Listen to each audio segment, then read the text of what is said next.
So we've got a busy afternoon, and I want to make full use of it with all of you. Those of you who don't know me, I am Myron Brilliant. I'm the Executive Vice President of the Chamber in charge of our international agenda. Welcome to the Chamber of Commerce and to the Hall of Flags. On behalf of the Chamber and our co-host of today's forum, I want to congratulate Business Europe, who is our partner in crime, so to speak, on this inaugural Transatlantic Business Works Summit. We hope to not only use this occasion to talk about the importance of the transatlantic relationship, but to use this on an annual basis to make sure that collectively in the community here and in Europe, we're working together on practical solutions to enhance and strengthen the transatlantic relationship. I think we meet at a very interesting and yet challenging time for the transatlantic relationship. Of course, Europe has its own issues with Brexit negotiations ongoing, the U.S. engagement with Europe on issues like steel, which I'll get to in a minute, and there are many other important topics that are on the minds of European leaders and, of course, on the minds of people in Brussels. So those of you who have come in from Europe, welcome. Welcome to Washington on a rainy day, but that's symbolic of the stormy clouds that we have over us these days on trade issues, and we'll get into that in the course of our discussions today. Let me just begin by recognizing a few people. There are many people in the crowd I could recognize, but I want to make a point of highlighting 3 or 4 people in particular. Let me first recognize the co-host, Marcus Beyer, who is Business Europe's CEO. So Marcus, a wave of hand, who will be speaking in a few minutes. The EU ambassador doesn't need any recognition, but David O'Sullivan is here, who is, as everyone knows, has been an energetic and effective advocate for the transatlantic relationship. We not only appreciate his tireless efforts and his participation here today, but we know the hard work and stress of that job today in Washington. Similarly, I want to welcome and thank the Italian ambassador, Baricchio, for his support of our initiative, and of course, I know what you'll be doing with us later tonight, so thank you for being here. Finally, I want to welcome the 30 American Chambers of Commerce who have come in from across Europe, who do their annual door knock and meet with people in government on the Hill, and of course, have been meeting with people here at the Chamber all day. Their visit is very important, very timely. Patrick Michelson is the current head. Where's Patrick? Patrick, okay. Well, Patrick is the current head of the AmCham group, and we welcome them all here as great partners in our collaboration to support a stronger and healthier and more enhanced partnership with Europe. We have 3 goals in mind for this inaugural event, and I'll just say briefly because they'll be emphasized throughout this afternoon's sessions. First, we want to underscore the tremendous benefits of the transatlantic relationship to our businesses, our governments, and our citizens. We have a great story to tell. We don't tell it often enough. We need to tell it more aggressively. The Transatlantic Trade Investment Partnership supports nearly 15 million jobs on both sides of the Atlantic. That's a huge number. Two-way trade in goods and services exceeded $1 trillion in 2016, and two-way investment now tops $5 trillion. Put simply, the Transatlantic Economic Partnership is a powerful engine driving job creation, investment, and economic growth on both sides of the pond. Our leaders and our people need to be constantly reminded of this, especially as free trade comes under attack and old-fashioned protectionism attempts a comeback. We need to collectively defeat that. The message is simple. We've got a lot of good things going on. Let's not screw it up. And second, we believe this forum can help facilitate solutions to the challenges in our relationship.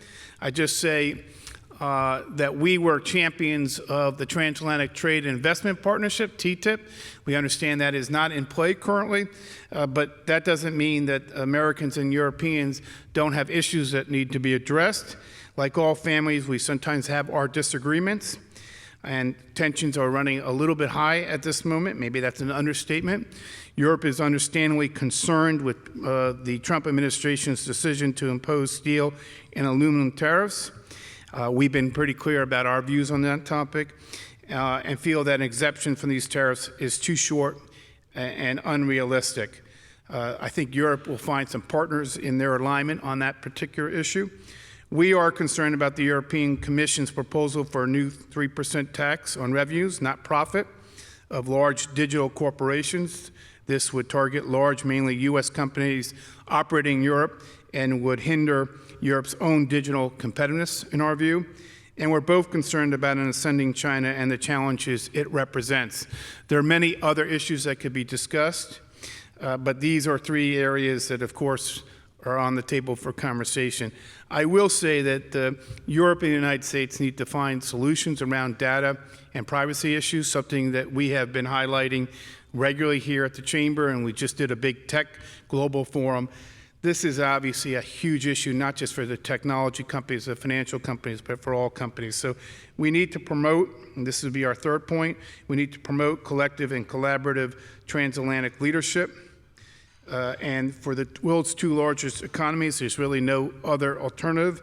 The United States and the EU share major responsibilities to jointly address issues challenging global trade. We must remain committed to a rule-based system and to updating those rules to reflect today's realities. We must insist that the United States and Europe work together with like-minded allies to meaningfully address serious issues in China, like forced technology transfers and IP theft. Thanks to the ambassador, we had an opportunity to host Cecilia Malmström, the EU Trade Commissioner, here a few weeks ago when we had about a half an inch of snow and the whole district closed down. That's not a reflection on anyone, but that is a reality. But that conversation talked about not only the transatlantic relationship in terms of how we deepen it, but how we work together on issues like China. So we must ensure that our leaders and our people don't surrender on the old siren song of protectionism. There's a lot on the plate with regard to that. In conclusion, no other partnership has done more to advance global economic growth, establish a robust and fair trading system, and foster democracy, opportunity, and security around the world. For the last 75 plus years, America has stood firmly beside our European friends and allies. This is truly our most important political and economic alliance. Today, that partnership is more important than ever, but to succeed, we must lead, and we must not retreat from our engagement. We must do more to boldly reaffirm the free enterprise principles that build on our great economies in the first place. So we must embrace it. And to embrace it, we need to find models going forward that will embrace our collective prosperity. America and Europe have a bright future ahead if we continue to work together. When the upstart colonialists in America were struggling to overcome differences and establish a new nation, one of our country's greatest minds, Benjamin Franklin, explained the stakes. He said, we either hang together or we hang separately. And as, of course, Winston Churchill said, sure, I believe in the Americans, only after they exhaust other alternatives. So we need to make sure that we focus on the first alternatives rather than secondary alternatives. America and Europe would be wise to heed the words of Benjamin Franklin and make sure that today we, in our conference here, find ways to deepen our transatlantic ties on four fronts: infrastructure, energy, advanced manufacturing, and addressing global challenges are four obvious areas for our collaboration. You're going to hear from a number of minds on these topics. We hope you will engage in the conversation, and not only to enhance the understanding of your own issues, but to help devise constructive solutions. And now it's my pleasure to introduce an exceptional leader in promoting transatlantic relations and promoting our shared business interests across Europe. Let me invite a good friend of mine, Marcus, to the stage to represent Business Europe's views at today's forum. So thank you very much for being here. Stay engaged.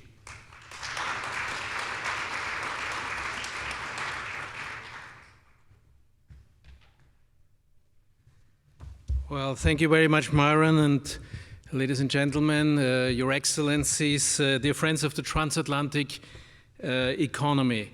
Let me say good afternoon and thank you all for being here. I think it's a crucial moment.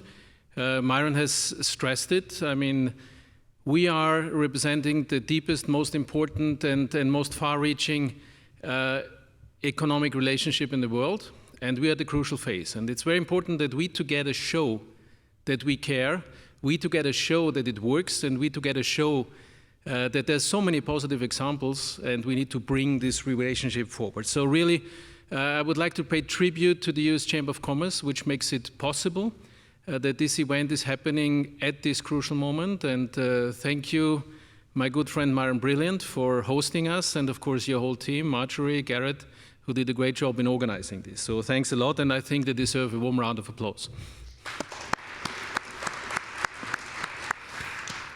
Of course, I would like to extend my special thanks to David O'Sullivan, Ambassador David O'Sullivan, good friend, who is really the voice of Europe here, and I think we will hear more from him in a minute. So thanks a lot for being here, David. And of course, what is most important, that all of you are here, that business from the European side, from US side are here to share examples, to extend examples, and to explain why this relationship is so important and why it's strong and why we need to deepen it. Well, Myron, you've talked about the weather. We are not irritated by the weather. I mean, the weather is not always, let's say, it's always the best, let's say, omen. I mean, we have recently been 2 weeks ago in Canada for the B7 in Quebec. It was -12 and a lot of snow. So there's no link because, I mean, we are very proud of the agreement we could achieve with our Canadian friends. It's in provisional application and it works pretty well. But as I said, today is about showing concrete examples in how far this transatlantic business works. It's a strong relationship. It is something which is in the interest of our people, of our citizens, of our companies, and it's worth bringing it forward. But of course, I mean, we are here to cherish how good this relationship is. At the same time, we're also here to address the challenges. We're also here to deal with the challenges. We're also here to talk about the things that are facing us. And Myron has raised some of the points, and obviously it's important to have allies, and obviously allies normally also want to be treated as allies, and this is something we need to work upon together, and it's very important that we show that we are together on business level. So it's the largest economic relationship in the world. I mean, this we know. Together we stand for 1/3 of the global GDP. And there's many success stories, and I'm really looking forward to hear many of them from your mouth and from all the companies present in the panels. I think most important is to underline this relationship is strong as far as trade is concerned, but it's also strong and very important as far as investment is concerned. And if we look at the figures of 2017, 54% of the global investment into the US was coming from Europe. So this is a strong figure. And European companies directly employ 4.3 million workers in the US. And together we are, of course, responsible for the strongest parts of inward and outward stock in FDI. And so I think we could say that most of our trade is actually driven by investment. And if you look at what European companies are doing here in the US market, it's $2.4 trillion sales in 2016. This is more than 3 times of what European imports into the US are accounting for. So you see where I want to get upon. I mean, it's very important to talk about trade, but we must not forget about investment, because it's about the affiliate sales, and this is a very strong route. Of course, and Myron has underlined it, there is challenges today. But let us not forget that only 2 years ago, we were at the verge of concluding the maybe most comprehensive, the largest free trade agreement mankind has ever seen, the TTIP. And I would say, and again, Myron has stressed it, Business Europe and the US Chamber were at the forefront. And starting this, they were at the forefront and bringing this forward. And we would have loved to conclude.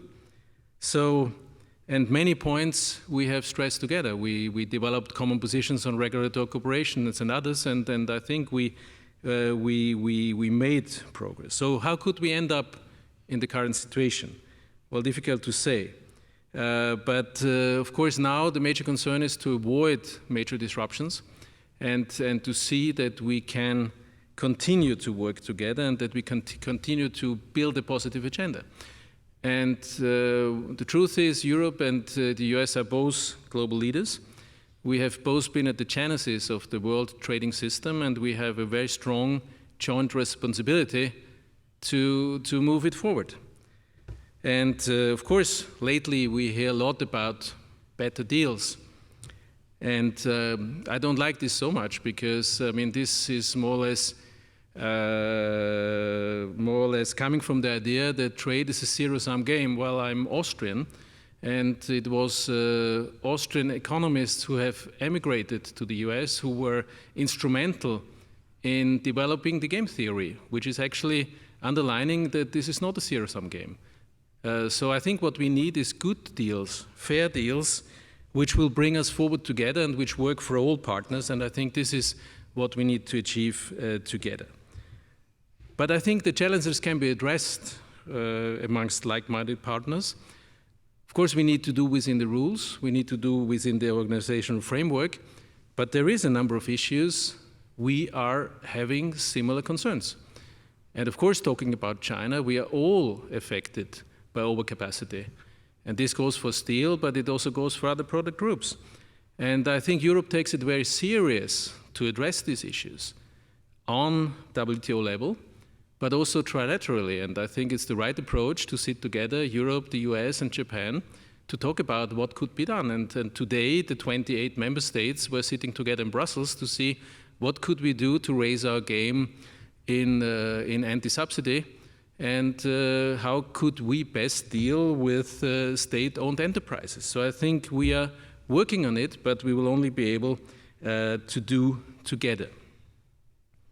Ladies and gentlemen, we know that you always know where trade war starts, but you don't know where and how it's ending and how it could be ended. So given the interdependence we're having, given the kind of value chains we all need to deal with and we are happy to work with, of course, this is in none of our interest. And it cannot be the answer, trade war cannot be the answer for shortcomings in the international trading system. We rather need to build this system forward. We need to build a positive agenda, and we need to maybe have a system grow up we have created together. And I think we all have a joint responsibility to speak up, because if things go wrong, I think we will be at the forefront and our members will be at the forefront of the negative consequences. The European Union and the US are natural allies. We share the same values of freedom, democracy, rule of law, market-based economy. And of course, this should continue to be the pillar, the central pillar of our relationship. So, as Myron said, there can be issues amongst good friends, but I think amongst good friends, we need to be able to solve these issues, and we need to be the driver of this change. And the logic is the same. It's the same which led us to TTIP. I think besides the enormous economic potential, the big story behind TTIP was, I mean, either we are able together to shape the global agenda, or it will be shaped by others. Or in other words, if we are not able to solve our conflicts and work together on this front, it will only give more margin of maneuver to the Chinese to develop their agenda, and therefore I think this is something we need to forcefully work together to go a different route. But companies are proving that we can. Companies are facing similar challenges, common challenges. We'll be talking about this: digitalization, energy security, infrastructure modernization. So this is, I think, very well chosen topics, and it's very important to talk about them because there's a lot of untapped potential, and we have a lot of possibilities to go forward together. So I'm really looking forward to today's discussion. I'm also looking forward to get some extra new ideas on how we can bring this relationship forward and how we can deepen this relationship. Well, I mean, Myron, you talked about let's hang together, otherwise we will be hanged separately or something. So I would Totally agree. I mean, we have a similar saying within the European Union. I mean, within the European Union, we are saying, well, we only have the choice between succeeding together or becoming insignificant separately. Of course, this doesn't apply to the US, but it means the same. We need to solve the issues together because only then we'll be able to succeed. So once again, thank you all for being here. I would also like to thank Ambassador Verrecchio to host us tonight. I mean, beside, of course, the premises of the European Union, where David O'Sullivan is the host, I think Villa Firenze has become a crucial focal point of transatlantic relationships, so thank you for this.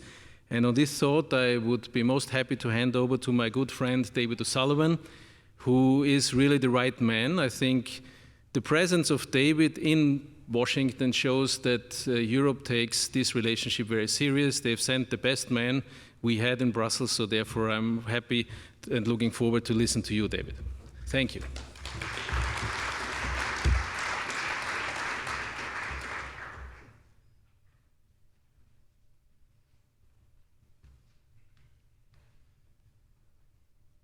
Well, thank you very much, Marcus, Myron. Ladies and gentlemen, it's a very great pleasure to be here.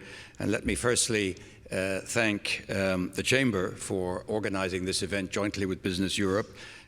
Myron, I'd like to thank the Chamber, you personally, under the leadership of Tom, and of course the excellent work of Marjorie Chorlins, really for your consistent commitment to the transatlantic relationship, which is really deeply valued by all of us, and of course to Marcus and his team for bringing this team from Europe. I cannot think, frankly, of a more important moment for business on both sides of the Atlantic to discuss common challenges and common ways forward. I'd also like to acknowledge the presence of my good colleague, Ambassador Verrecchio, and to thank him and all of the member states for the great support they give the European Union delegation. You've been kind enough to mention that this can sometimes be a challenging job to represent the European Union in Washington. Not really, but there are moments when it's more difficult than others. And we are always deeply grateful for the strong support of the member states on whose behalf we act. Ladies and gentlemen, as has been said very eloquently both by Myron and by Marcus, and of course when you're the third person to speak, most people have stolen your statistics and your key points. Even a cursory look at the EU-US trade relationship shows that it is, the single most important economic relationship in the world. This is something which has been illustrated by the various statistics. I don't want to repeat what's already been said, but you will get a chance to hear later on the excellent annual report by Dan Hamilton and the work which is commissioned every year by the AmCham EU, who do fantastic work in this regard, which provides some new insights. And Marcus has given some of the indications that you'll hear directly from Dan, that this is not just a standard trade relationship of the kind that we know of buying and selling goods and services across the Atlantic, but it is a deeply interlinked investment relationship. We know that 80% of the stock of foreign direct investment in the United States comes from the European Union, 54% of the flow on an annual basis comes from Europe, and 64% of US outward investment on a flow basis goes to Europe. More importantly, and I think this really is an important element of our trade, and Marcus picked up on some of that, 60% of EU exports to the US are intra-company trade. Approximately 70% of German exports to the US are intra-company trade. 85% of Irish exports to the US are intra-company trade. And I think this shows just how interlinked the transatlantic economy is, not only in terms of trading goods and services across the Atlantic, but also in terms of the deeply embedded nature of our companies on both sides of the Atlantic. And as Marcus quoted, and I think it's another very important figure, though once you start getting into trillions of dollars, I know that people's eyes start to glaze over, but EU-based affiliates of US firms made $3 trillion in sales in the EU, and US affiliates of EU companies made an equally impressive $2.4 trillion in sales here in the United States. These are staggering numbers when you consider them. But we have to admit that the transatlantic relationship is sailing uncertain and unpredictable waters at present. And I think there may be a number of common misconceptions about the nature of our trade and investment relationship, which is, and I want to emphasize this, overall balanced and of mutual benefit and underpinned by openness and trade liberalization as the basis of our prosperity. I think the United States is one of the most open, transparent, rules-based, low-tariff economies in the world. I also happen to believe that the European Union is similarly one of the most open, rules-based, low-tariff and transparent economies, trading blocs in the world. Our average tariff is somewhere around 3%. Your average tariff, I believe, is 2.4% last time I looked. Of course, we have our differences. Myron touched on them, Marcus touched on them. There are disagreements. Our MFN tariff basis dates back to the end of the Uruguay round in 1994. It reflects our respective priorities in those days. You might have different priorities today. I can understand that. There are differences in some of our practices and regulatory standards which give rise occasionally to tensions between us. But I think we should never fall into the trap of implying that either of us are anything but sincere and well-intended open traders who seek to have the most open and free trading conditions possible. And I believe that is true of the United States, and I also believe that is true of the European Union. And we remain convinced that independently of the TTIP negotiations, in which I also invested and bear some scars for my defense of TTIP, including back in Europe, there is scope for improved transatlantic trade relations, and we are open to looking ways in which we can go forward with that and find better ways of improving our trading relations in a sensible and pragmatic way. But in this context, you will not be surprised to hear that we regret the adoption of additional US import duties on steel and aluminium, or aluminum as you like to call it here. We frankly don't understand why these duties might potentially target Europe. We were not a cause of the problem. We share the same difficulties that you have with excess capacity in China. We have also lost jobs and lost industrial capabilities in Europe as a result of this. And we find that Europe should never have been a target of this. We are grateful that we have been temporarily excluded. We hope that that temporary exclusion can be made permanent. We think that would be the best way to resolve this issue between us, since we are neither contributing to an overcapacity problem in the United States, nor a threat to US national security. We also believe strongly that setting global rules and leveling the playing field remains in our mutual interest. Europe and the United States have a mutually beneficial interest in supporting the multilateral rule-based system. Similarly, we have a mutual-based interest in progressively developing the WTO agenda to better tackle current trade challenges and ensure a level playing field. We remain open, therefore, to continuing cooperation within the WTO framework, notably to improve WTO rules to make them fit for the challenges of the 21st century, in particular when it comes to dispute settlement and third country policies that are not compatible with international rules, such as the challenges, for example, of dealing with overcapacity. In this regard, as Marcus has said, we share many of the concerns of this administration with the practices of China. Our two chambers in Beijing, the United States, US Chamber and the EU Chamber, both have cooperated very closely. The EU Chamber produces an annual report on the state of Chinese economy and doing business in China, which has for many, many years listed in great detail the EU's difficulties of doing business in China, which we absolutely share with the United States, and we believe there is much common cause that we could make, either bilaterally or indeed trilaterally with our Japanese colleagues, particularly in the area of steel. So we hope that we will be able to deepen these areas where we can work together. We hope that we can take forward our bilateral trade agenda in a constructive and positive way without the threat of imposition of unnecessary tariffs in any direction. And on that basis, I hope that your discussions today and your future cooperation will bring us forward to a new era of cooperation between the United States and the European Union in trade and investment. Thank you very much indeed.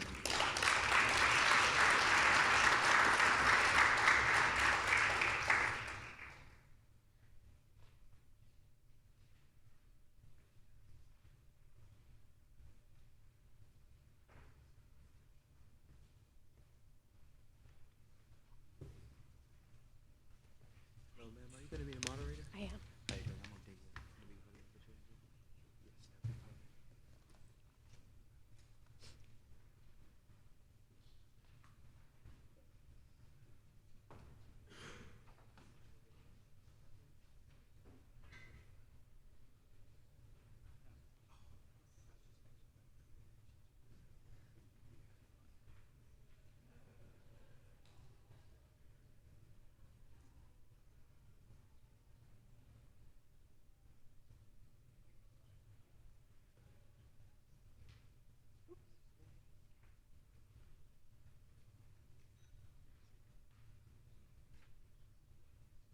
While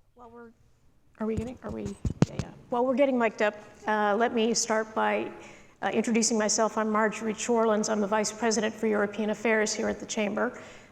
Delighted to see you all today for this inaugural event, and really look forward to both an interesting panel discussion here, as well as an exchange with ideas coming from the audience as well. So the first panel up will be focusing on modernizing infrastructure and building smart cities. Now, when I think of building smart cities, I'm reminded of this will date me, of a long ago American cartoon called The Jetsons, which was a very high-tech of its day cartoon, visualizing what it would be like in the 21st century, thinking we would all be living sort of in these floating houses, and that we would have robots doing everything, and it was pretty advanced for the 1970s. Suffice it to say that we've come a part of the way, I think, towards some of that idea behind the Jetsons, but I would say far more sophisticated than we might have expected back then, but nonetheless, still a lot of room to grow. So, starting on infrastructure, we know that both the US and European Union have to rebuild, adapt, and modernize our infrastructure in order to stay competitive. This panel here, who I'll introduce in a moment, will address the priority opportunities for collaboration, as well as both commercially as well as in terms of transatlantic regulatory cooperation, as we develop smart and sustainable infrastructure, urban development, and promote competitiveness. I'm going to briefly introduce our panel members, invite them each to make some brief remarks, and then we'll engage in a conversation. The main issues that I'm going to invite the panel to speak on are where you see opportunities for greater transatlantic cooperation. What are some of the policy issues that underpin issues related to smart cities and modernizing infrastructure? Where are there opportunities for collaboration? Where might there be distinctions between, say, the US and the European regulatory environment? And also, delighted that we have a member from the administration, Joel Zabat, joining us to offer the government's perspective on some of the key regulatory issues of the moment. So with that, let me introduce our panelists. First up is Paul Caron, who's the Director of US Federal Government Affairs for Microsoft, to my immediate left. Next to him is Martin Powell, who's the Head of Urban Development for the Siemens Global Center for the Competence of Cities. And then Joel Zabat, Deputy Assistant Secretary for Aviation and International Affairs at the Department of Transportation. So, Paul, if I can turn it over to you for some initial insights on some of the issues inherent in raising smart cities. Well, first, let me thank the Chamber of Commerce and Business Europe for putting this together, and thank you to all the ambassadors and dignitaries for coming, and of course, everybody from trade associations and corporations, because this is really an exciting moment, and we're at a key moment when it comes to smart infrastructure in cities. There's so many areas of collaboration, and I would probably put them in 4 areas. The first being helping on the digital transformation, the second being trusted technology, the third being respectful technology, and the last one being inclusive technology. So when I say helping on the digital transformation, obviously companies, international companies, national companies will be sharing technology and working with partners, moving it across the Atlantic, moving it across borders. And so we want to be able to make sure that everyone is promoting that type of trade. That's really important. But underlining that too is making sure there's good regulatory coordination. So there are not unnecessary hindrances as businesses try and help on this digital transformation, working with cities and working with their partners. But also, you know, when you talk about transformation, I think about organizations transforming. And one of the things you have to think about is just the culture of the organization when an organization transforms. So I think that everyone involved can really think about what can they do to help make sure that the cultures and societies are ready for the transformation that's going to happen. Because, you know, some folks will be scared. It's new, what should be expected. But I think there's so many great case studies by Microsoft, Siemens, our competitors, by governments, a number of organizations out there, whether it's happening in the US or Europe or New Zealand or Australia, that really, I think when people start seeing these and reading about them, they're going to say, hey, me too, I want that. We don't want to fall behind. So I think really making sure that people are seeing the possibility and what's already being done with smart infrastructure is important. But getting to the second area, trusted technology. People are not going to use technology unless they trust it. And when I'm talking about trusted technology, I'm thinking cybersecurity, making sure that there's a promotion of international norms and standards around that. I'm also thinking about privacy. And privacy doesn't matter, as they say, unless you have security. So I started with cybersecurity, but privacy is really important, and making sure that there are some good international norms around that and that those are promoted so that it doesn't get balkanized, if you will. And also, I think we have to think about, as we connect all these cities and communities and have smart infrastructure, that we think about what is going to be the lawful access by governments to this information. Whether it's airline information, airport information, shipping, freighter container information in the cities that companies hold. When can governments access it? When can other governments access that information? So really making sure that there's some norms around that.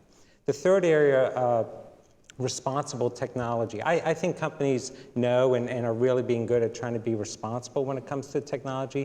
Think about sustainability, right? Data centers use a lot of energy.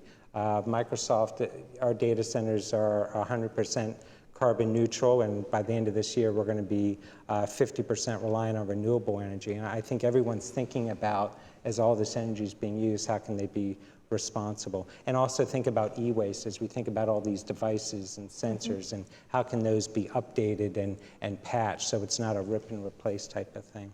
I think also thinking about AI, artificial intelligence, because when you think about smart infrastructure in cities, really it's the data, the large data and the analytics and the artificial intelligence that really brings the value to it. And so we have to be smart and thoughtful when it comes to AI. And Microsoft has put together its own set of guidelines. We're working in it with industry on a set of guidelines, but really just making sure it's fair, it's secure, it's safe, it's transparent, it's inclusive, there's a human being who's accountable, that sort of thing. It's really important. And last, inclusiveness. The technology needs to be inclusive. You can't just have, when you think about smart infrastructure in cities, you can't just go to, say, the suburbs or the wealthy neighborhoods. We have to think about making sure technology is serving the largest society. Microsoft and a number of other companies are working on bringing broadband to rural America and the rural UK, and so just making sure that it's going beyond the cities, but also the inner cities as well, the disadvantaged parts of cities. So that's important. And digital literacy is going to be really important, especially if you want to combat any kind of fraud or make sure there's online safety. And as well, because jobs will change, right? We have to prepare people for lifelong digital learning. I don't think there's going to be a decrease in jobs because of the technology that's going on, but jobs are going to evolve, and we have to make sure that we're preparing for that digital literacy. And then as we develop this technology, we need to make sure that we're being inclusive in terms of people of different backgrounds, different genders.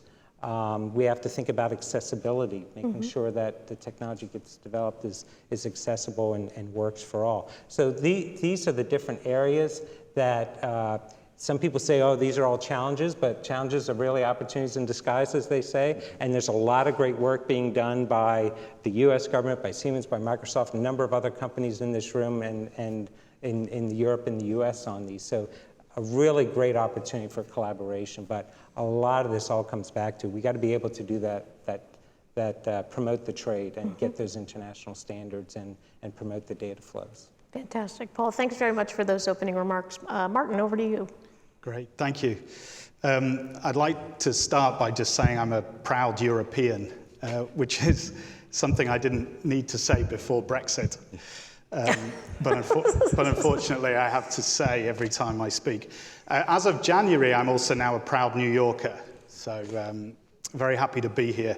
And I'm sure there is a proud American sitting saying the same thing in London, that they're also a proud Londoner. And I think the point that I really want to draw on is the exchange of resources, particularly in the smart city space now, is accelerating faster than we've ever seen before. The people that built our infrastructure are not the same people who will enhance it and digitalize it. And the reason I say that is for 150 years, we have been incrementally innovating our technologies using the same people. We just skill them up a little bit, do a little bit of research, and they improve this infrastructure. And what we're seeing, and quite rapidly, is that this switch to digital is a completely different skill set. Connecting infrastructure to a platform, creating applications that serve a purpose for a city. It's just a completely different group of people. And we as a business, we have 50,000 people here in the US. As a business, we are rapidly reskilling our workforce to handle this transformation. So I think a lot of people are quite complacent about it. I was probably one of them. But the speed at which this transition is going on is pretty quick. And I think the reason, and it's Paul's first point, for the rapid transfer into digitalization, is there now feels like a race, like a competition between cities. Cities that don't become connected feel like they're going to be left behind, that people are going to leave those cities and go elsewhere. And we see it. We see evidence of this happening. Between Europe and the US, we're also seeing the speed of an uptake of certain different technologies happening faster or slower. So, for example, in Europe, the e-bus market is moving quite quickly. Big fleets of buses are being turned to hybrids and clean buses. Here in the US, that's much slower. But the e-vehicle, the e-car infrastructure and the connectivity of the car is happening much quicker. And why? Well, we need to figure out the policy frameworks that are enabling or not enabling these things to happen. Again, in Europe, things like congestion pricing, low emission zones, this kind of taxing for the negative externalities that we create by driving polluting traffic around our cities, happens much faster in Europe. It's not happening so fast here. And again, what can we learn from Europe?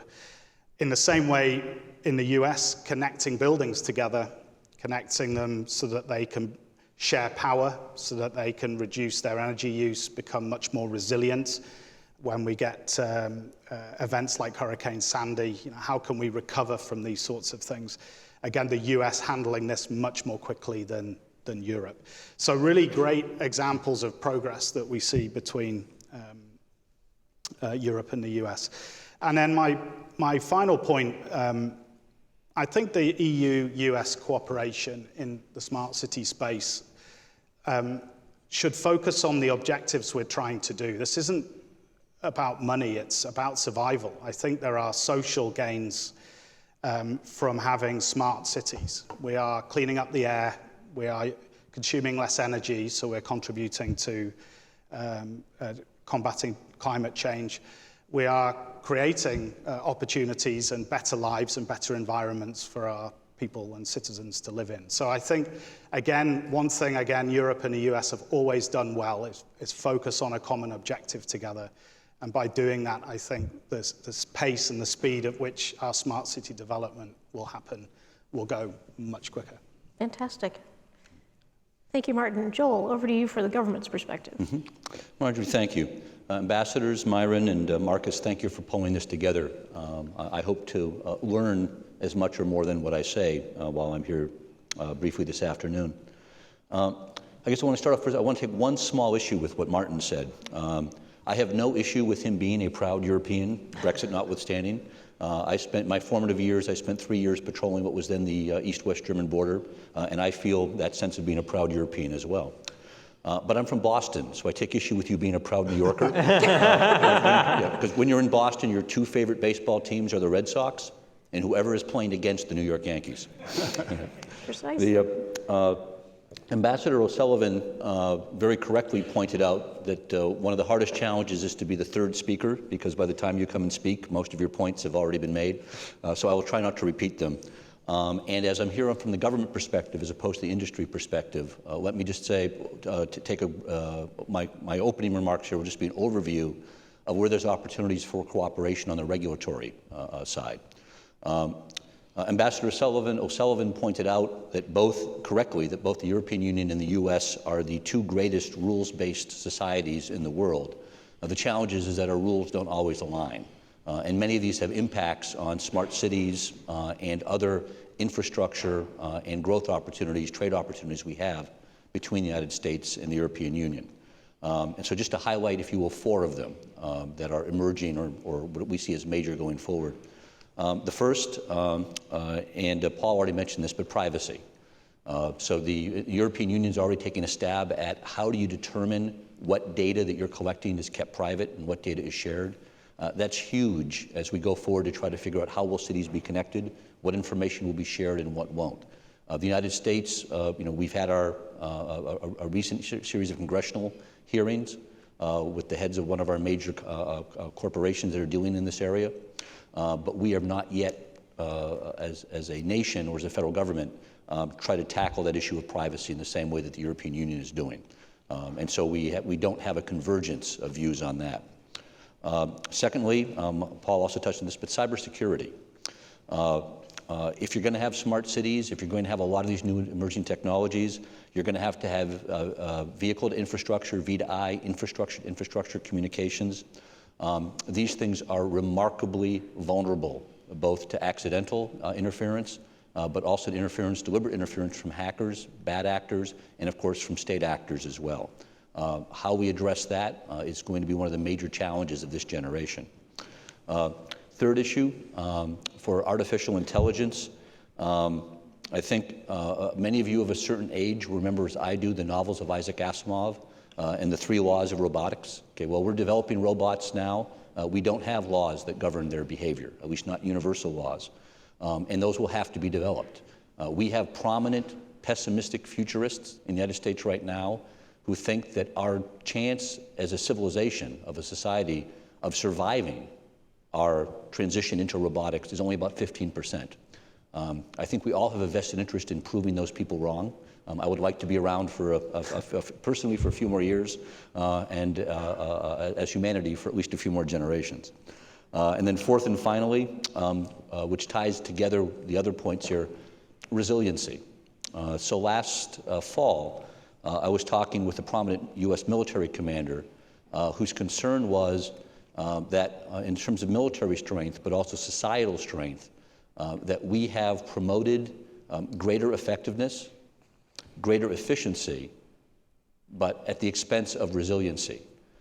We have wrung out so many of the external costs that we've once had in supply chain and in our economy, but many of those costs also provided buffers or resilience against disasters. Again, you don't have to be too old to remember the days of having warehouses with 30 days, a 30-day supply chain.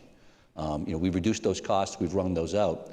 But if you have a system that we've set up today with just-in-time service, with almost instantaneous response, but it's incredibly vulnerable to disruption, then you have a society that is incredibly vulnerable to be disrupted.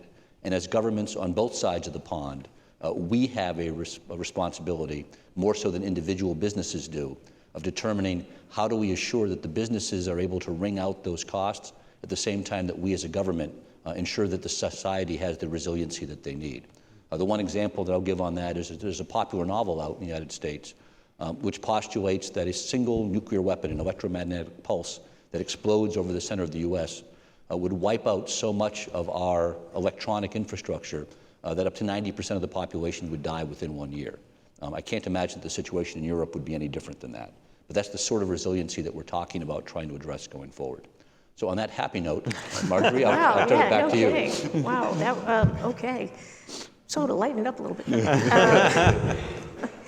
Actually, Paul, I will start with you. Sorry, Joel, with you. In terms of how you see opportunities for greater collaboration between the U.S. and European governments, Are there dialogues that currently exist? Are there platforms where you exchange best practices? How do we make sure that, as our first speakers talked about it, that the US and Europe are really the rule setters? Marjorie, a great question, two answers. The first is there is any number of forums that we engage in, both bilaterally EU to US. I don't know what the key was, sublaterally, US to individual countries within the EU. And my apologies again to Martin, but also with countries leaving the EU. We have those bilateral engagements as well. So whether we're talking, so my particular specialty right now is aviation. We have ICAO, IATA are two of these forums, and both the European Union and the US are seen as kind of leaders in there, and we work together. So that's one. But we have a challenge with that as well, I think, and that's as much as we have these opportunities to cooperate, but regulation is also a form of competition between on both sides of the Atlantic. So when the United States, when the European Union, when we're doing bilateral trade negotiations with other countries, we would very much like to see them adopt U.S. standards, for example, automotive safety standards or aviation safety control flight standards, because if you will, built into those standards, we have a bunch of American manufacturers or service providers who know those standards well and would be the first choice that those countries would come to if they adopt our standards. The reverse is true on the European side. So I think one of the challenges that we have going forward with cooperation is we talk about regulatory cooperation, but some of that, there's a friction between the regulatory cooperation and at the same time trying to promote the interests, the trade interests of the companies within both the European Union and the United States. That's a great point. So Martin, just following on that, you talked a little bit about, you identified areas where the U.S. is maybe further ahead with some technological developments and Europe in the other.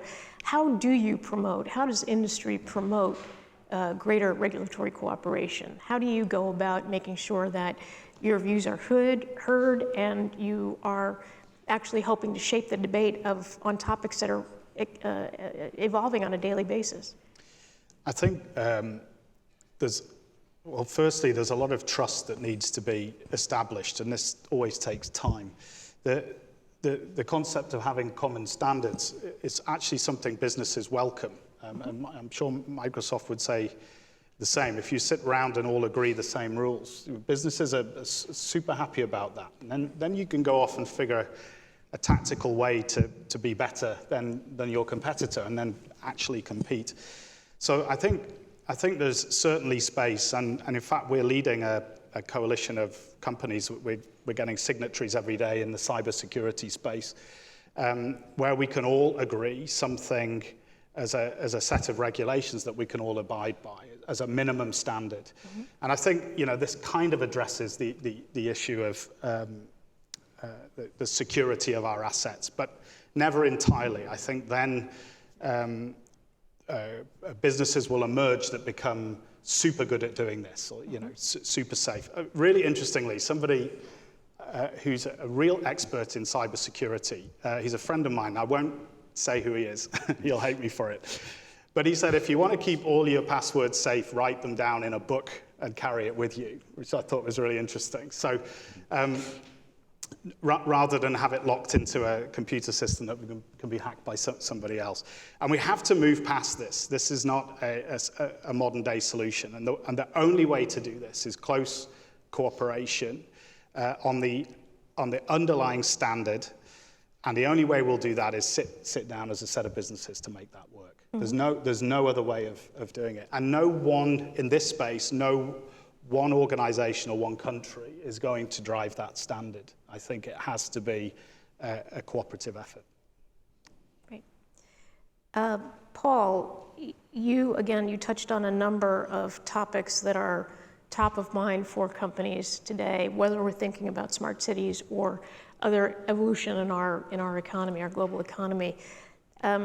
As you think about cyber versus digital literacy versus resilience and so on, are there one or two of those topics where you think business is ahead of government, whether on the US side or the European side? where you're looking for government to step up more? Or do you think that's pretty much across the board? So what were the choices? It was cybersecurity Well, and just as digital examples, literacy right. and, Well, AI, well, let's see, you had a whole list of yeah, them. I would say obviously the cloud and cybersecurity. There's probably things on the intel space that I'm not privy to, where there's the government's ahead. But I think that there was a time where the government was more advanced, but I think now the government is looking to industry to get up to speed. And the pace of change is just so quickly, and the billions of dollars getting invested by companies. You know, Microsoft alone is $12 billion. I think Amazon is almost far more than that, and Google. And I mean, you just look at the numbers that came out and the tens of billions of dollars of investment in R&D, and it's just amazing. But I think the key thing is that we can all learn from each other. There's government examples where industry can learn, and vice versa, and Europe learning from the US learning from Europe. And I think one of the themes that's been touched upon is key, is you need this multi-stakeholder kind of forum, or multiple forums, fora, where it's not just governments, but industry as well, and academic institutions, and civil society organizations, and chambers of commerce, and you name it. Because I think everybody has a unique perspective, and everybody will have access to unique case studies and best examples to follow. And that's what we need to get to the front, and that's what should be the international standards or the norms. I want to open it up and see if there are any questions from the audience. I think we have a microphone, if anybody is bold enough to want to speak up. Garrett, please.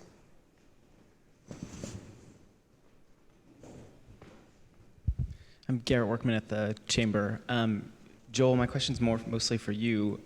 We have a good example, I think, of regulatory cooperation in the aviation space, where when a new Airbus is built in Toulouse and it flies over across the Atlantic, it doesn't have to be rechecked, and vice versa when a new Boeing takes off from Seattle. What can we learn from that experience between your organization and your counterparts, and how can we make sure that that sort of regulatory cooperation could continue in other parts of the economy? Garrett, thank you. That's a great question. And my glib answer to that is what we can learn is that we have precious few relationships that are that good, and we should have more. And I mean, just to use one example that's coming up right now on the aviation side. So there is an international standard, through one of our alphabet soup international aviation organizations, in this case IATA, over how different countries should apply rules for overflights, for how, so if I want to overfly, if a plane from the United States wants to overfly Great Britain on the way to someplace else in Europe, there's a standard policy that people should sign up and do. A handful of countries have decided not to sign up to that. One of them is Russia. And so for US carriers that fly over Russia, about 1,400 flights a week, they are somewhat at the mercy of the vagaries of the Russian system. And it just so happens that the last approvals that they gave for these overflights expire tomorrow. And so we have a bunch of US carriers right now who literally do not know, starting Wednesday of next week, whether or not they'll be able to fly over Russian airspace or not on their way to China, on their way to India or wherever else. Now, from my perspective, in a perfect world, where we had this sort of standardization, synchronization amongst societies and countries, should the Russians, tomorrow, Wednesday, say that's it, no more overflights, you would see a wave of outrage from other flying countries and say this is not the way to do it. We will all withdraw our flights from Russia. We're not going to sustain this in support of this rules-based order. What is much more likely to happen should the Russians take that stand is that carriers from other countries, so for example, the Chinese carriers that would fly from China to the US would say, we'll be happy to step in and pick up those flights that the US can't do because that's more business for us. And the chances are that their government would sustain them on that. So I think, from my perspective, unfortunately, and I feel like I'm like the dark cloud hanging over this conference, but if you look in recent years, far more of our trend has been towards international relations and dealings of that side, and far fewer along the lines that Garrett just mentioned of what we've been able to align in terms of airplane manufacturing inspections and how they are translate. That anything, the standards that are acceptable in Europe are accepted in the United States and vice versa. Did you have a comment? I just wanted to add, I mean, in aviation, there's relatively few relationships, but still many. So imagine the wider infrastructure space that a business like ours then has to negotiate agreements with so many other companies. This is just a very kind of messy way to do it.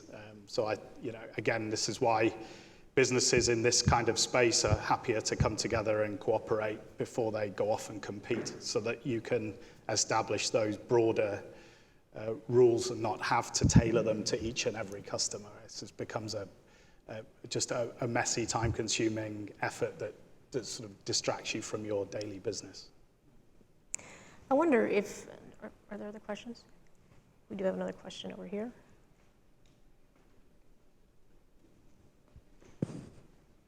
And if you could introduce yourself and your organization, that would be helpful.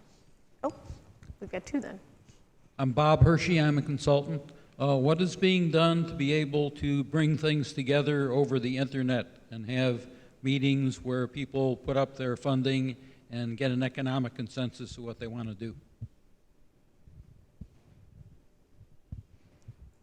Anybody want to take that? I didn't. Could you, I'm sorry, could you repeat the question? I don't know that we heard it Using the completely. internet to, go ahead. What is being done to resolve some of these things with meetings over the internet where the parties involved put up their funding and get an economic consensus of what they want to do? I think to what extent are you, to what extent is technology being used to promote collaboration and cooperation?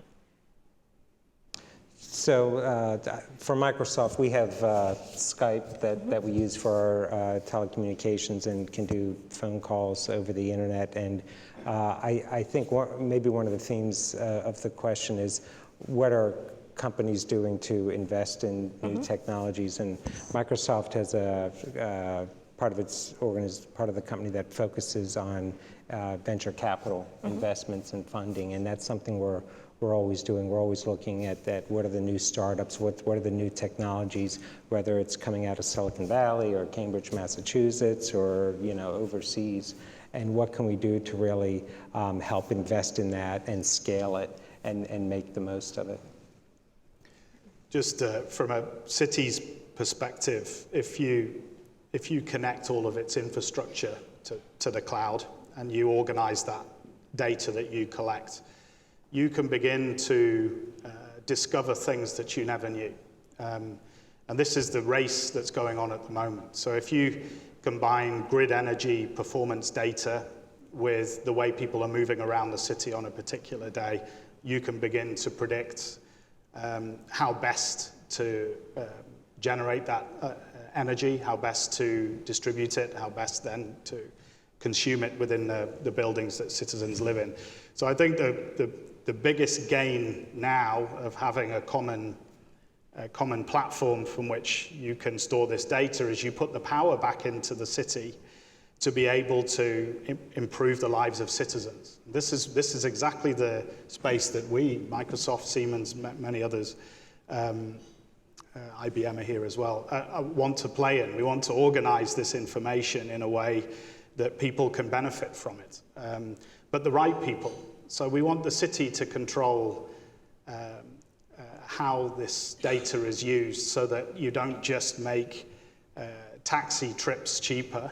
I'm not naming a company here, but you want to also improve the air quality in the city or reduce the congestion. And this may not be the objective of a taxi company.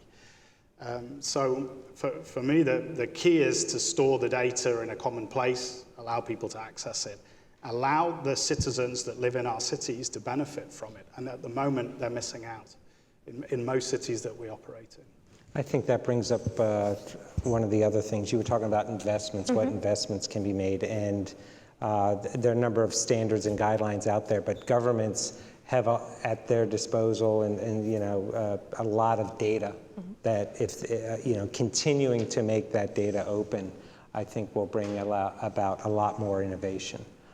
So I encourage governments, if they really want to invest and encourage innovation for whether it's their city, county, nation, whatever, what data they can make available out there for innovation and exploring what can be done with that. And obviously you have to, some things will have to be de-identified and you have to watch national security and whatnot. But I think they're just, whether it's weather data, geoinformational data, traffic data, all of that, the open access to that data can spur a lot of innovation. We did have another question out here and then one over there.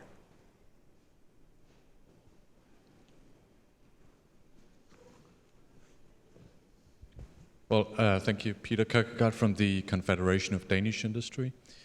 I would like to hear the panelists' views on the privacy issue and the Facebook hearings, which were mentioned just earlier.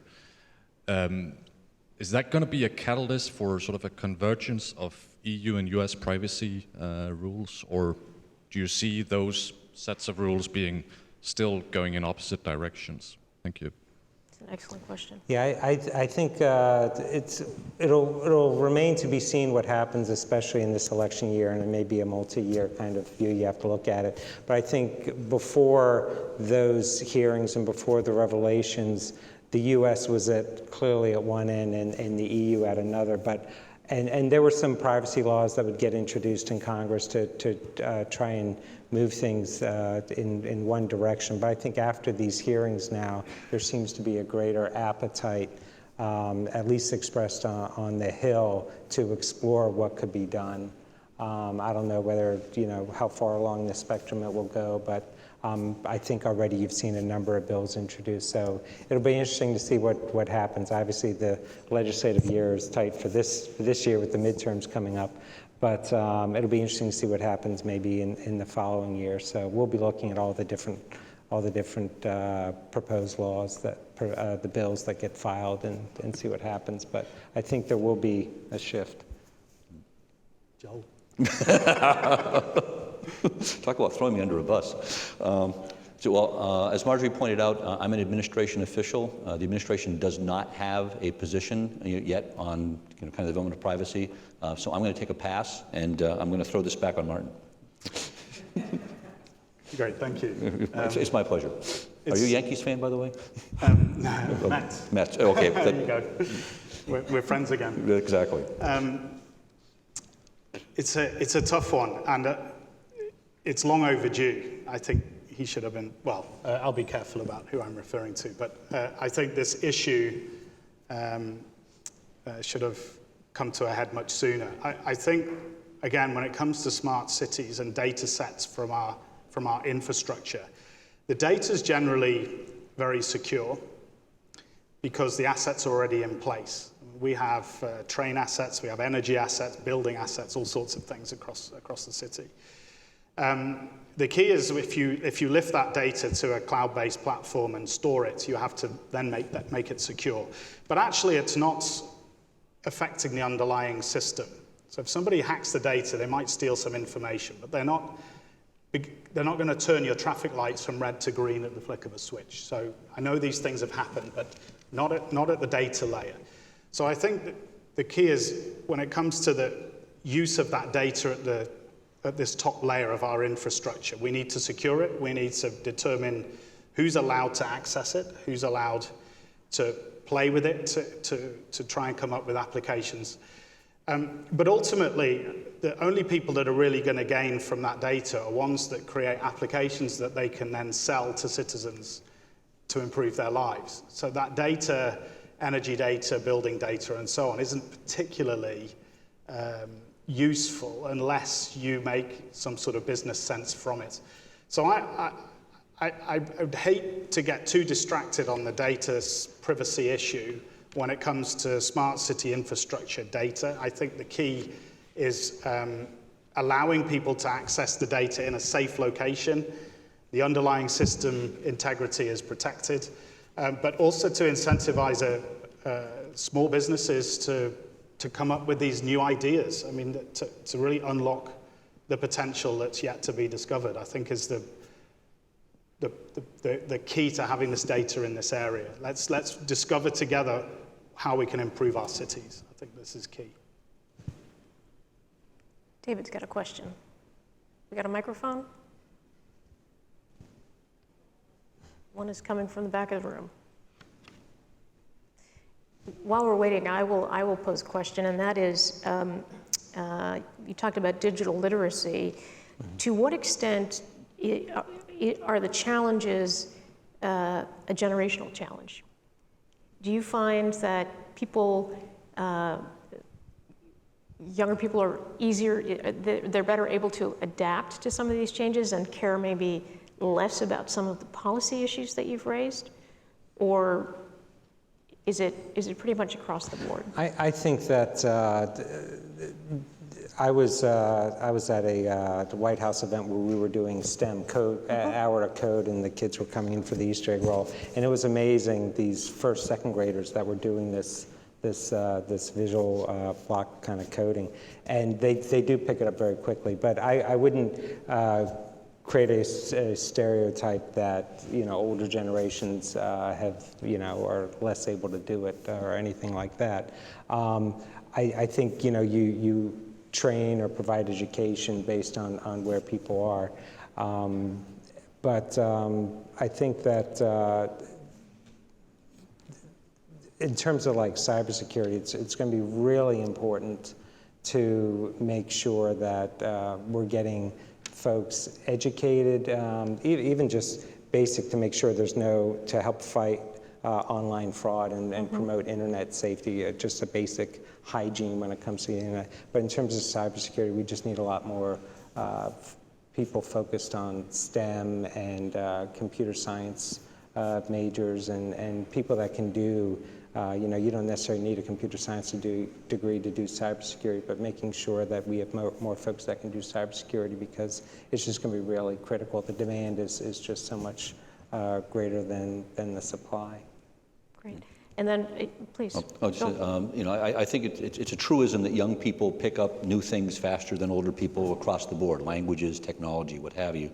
So I think it is not a surprise, should not be a surprise to anybody that they are at the forefront of all of these emerging changes. What I find fascinating, though, is for one aspect of that. So my wife is Chinese American, and actually, incidentally, is the CEO of the National Asian American Chamber of Commerce and Entrepreneurship. So one of the reasons I'm happy to be here. But she and I years ago set up a foundation for Asian American college students to teach them about civic engagement and awareness in the United States. So every year I get to work with a new cadre of young college students that come in. And it amazes me, from my perspective, how little they value the privacy that we took for granted, or I think from my perspective would treasure very much, or would be very reluctant to hand over from an older generation. And apart from them, this is what you grow up with, this is what you're used to.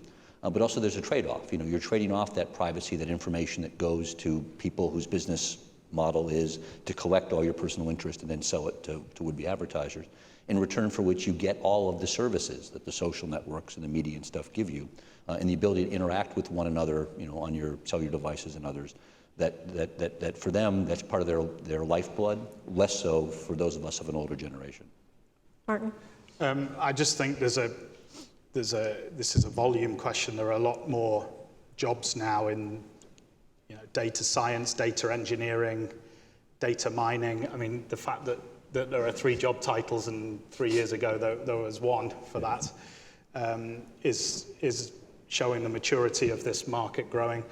I think, of course, therefore, that young people coming into the workforce have this choice in front of them to do it. I also think they are replacing jobs, some jobs, that therefore people need to be reskilled, and that's becoming very visible. So jobs are being lost, but jobs are being created. But this quite rapid transition is unsettling for a lot of people. I think the key is to embrace this. I mean, to encourage young people to go into this growing market.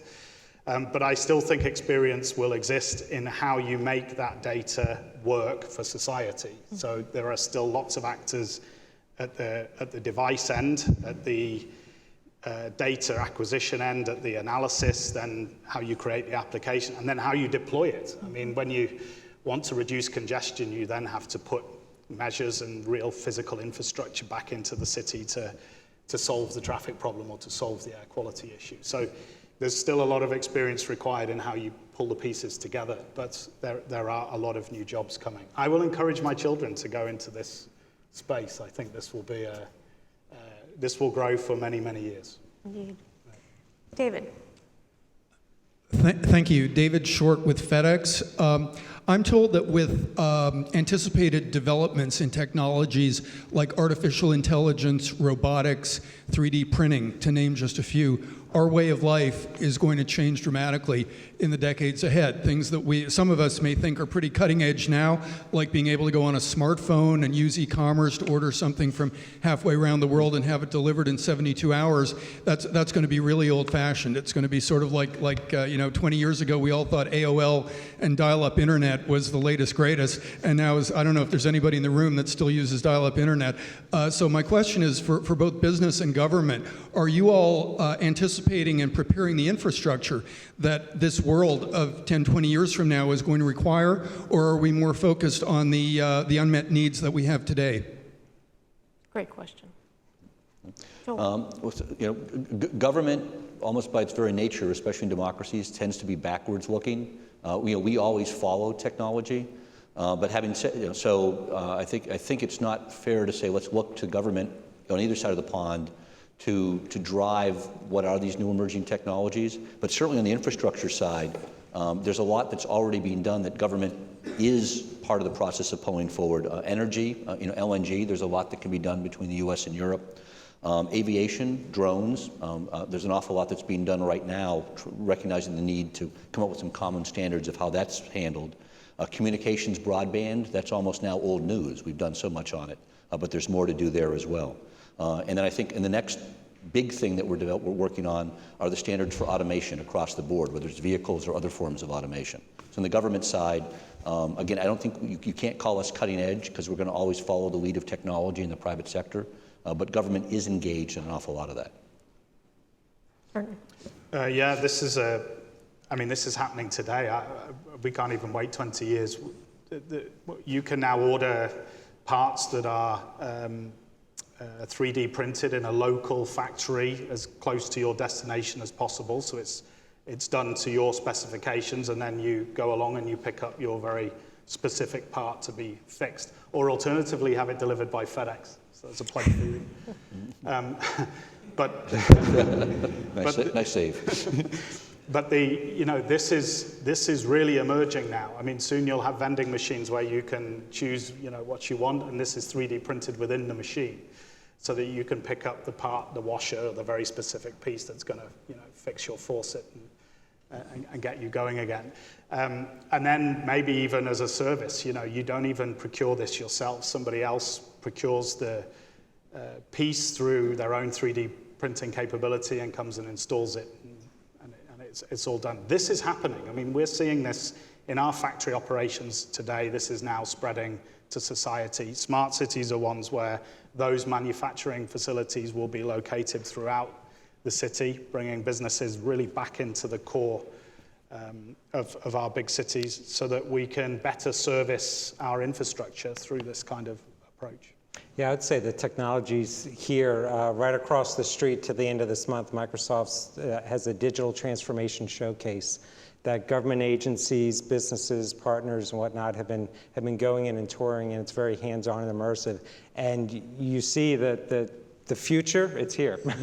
The AI, the augmented reality, the things that can be done, the smart infrastructure things that are going on around the world, it's here. So if anybody wants to go there, just talk to me during the break.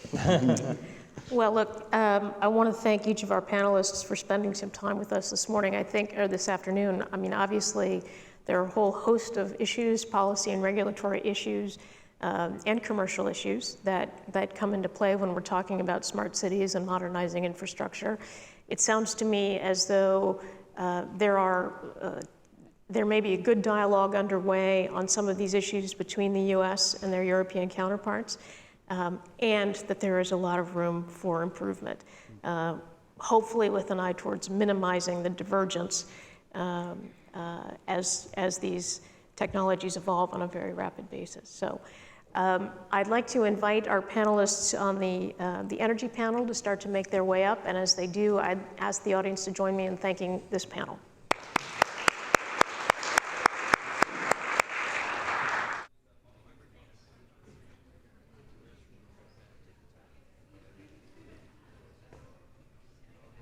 So, good afternoon once again, and I'm sorry to shorten up your break, but we are running a bit out of schedule, so we will try to come back again and make sure that we end at the initial time. So, I'm very excited to be here today to actually moderate a panel on energy. I'm a trade person. So I'm really looking forward for this discussion in the area that I normally don't deal with, but it's a very interesting one, and it has a lot of overlapping also with trade. So I have very interesting speakers with me today. Maybe I'll start with Astrid. Sure. So Astrid Kimball from Google. And definitely, I think it's when I saw Google was in a panel, I thought, well, that looks interesting. I would expect Google to go for the panel on digital and not the panel on energy.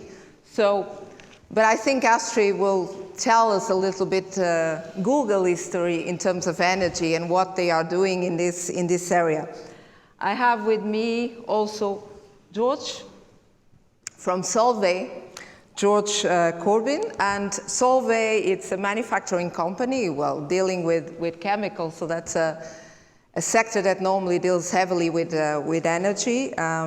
So we will also hear a little bit what Solvay is doing in the area of energy, and also sustainability, resource efficiency, and CSR, because there's a lot of responsibility these days on the companies on this area.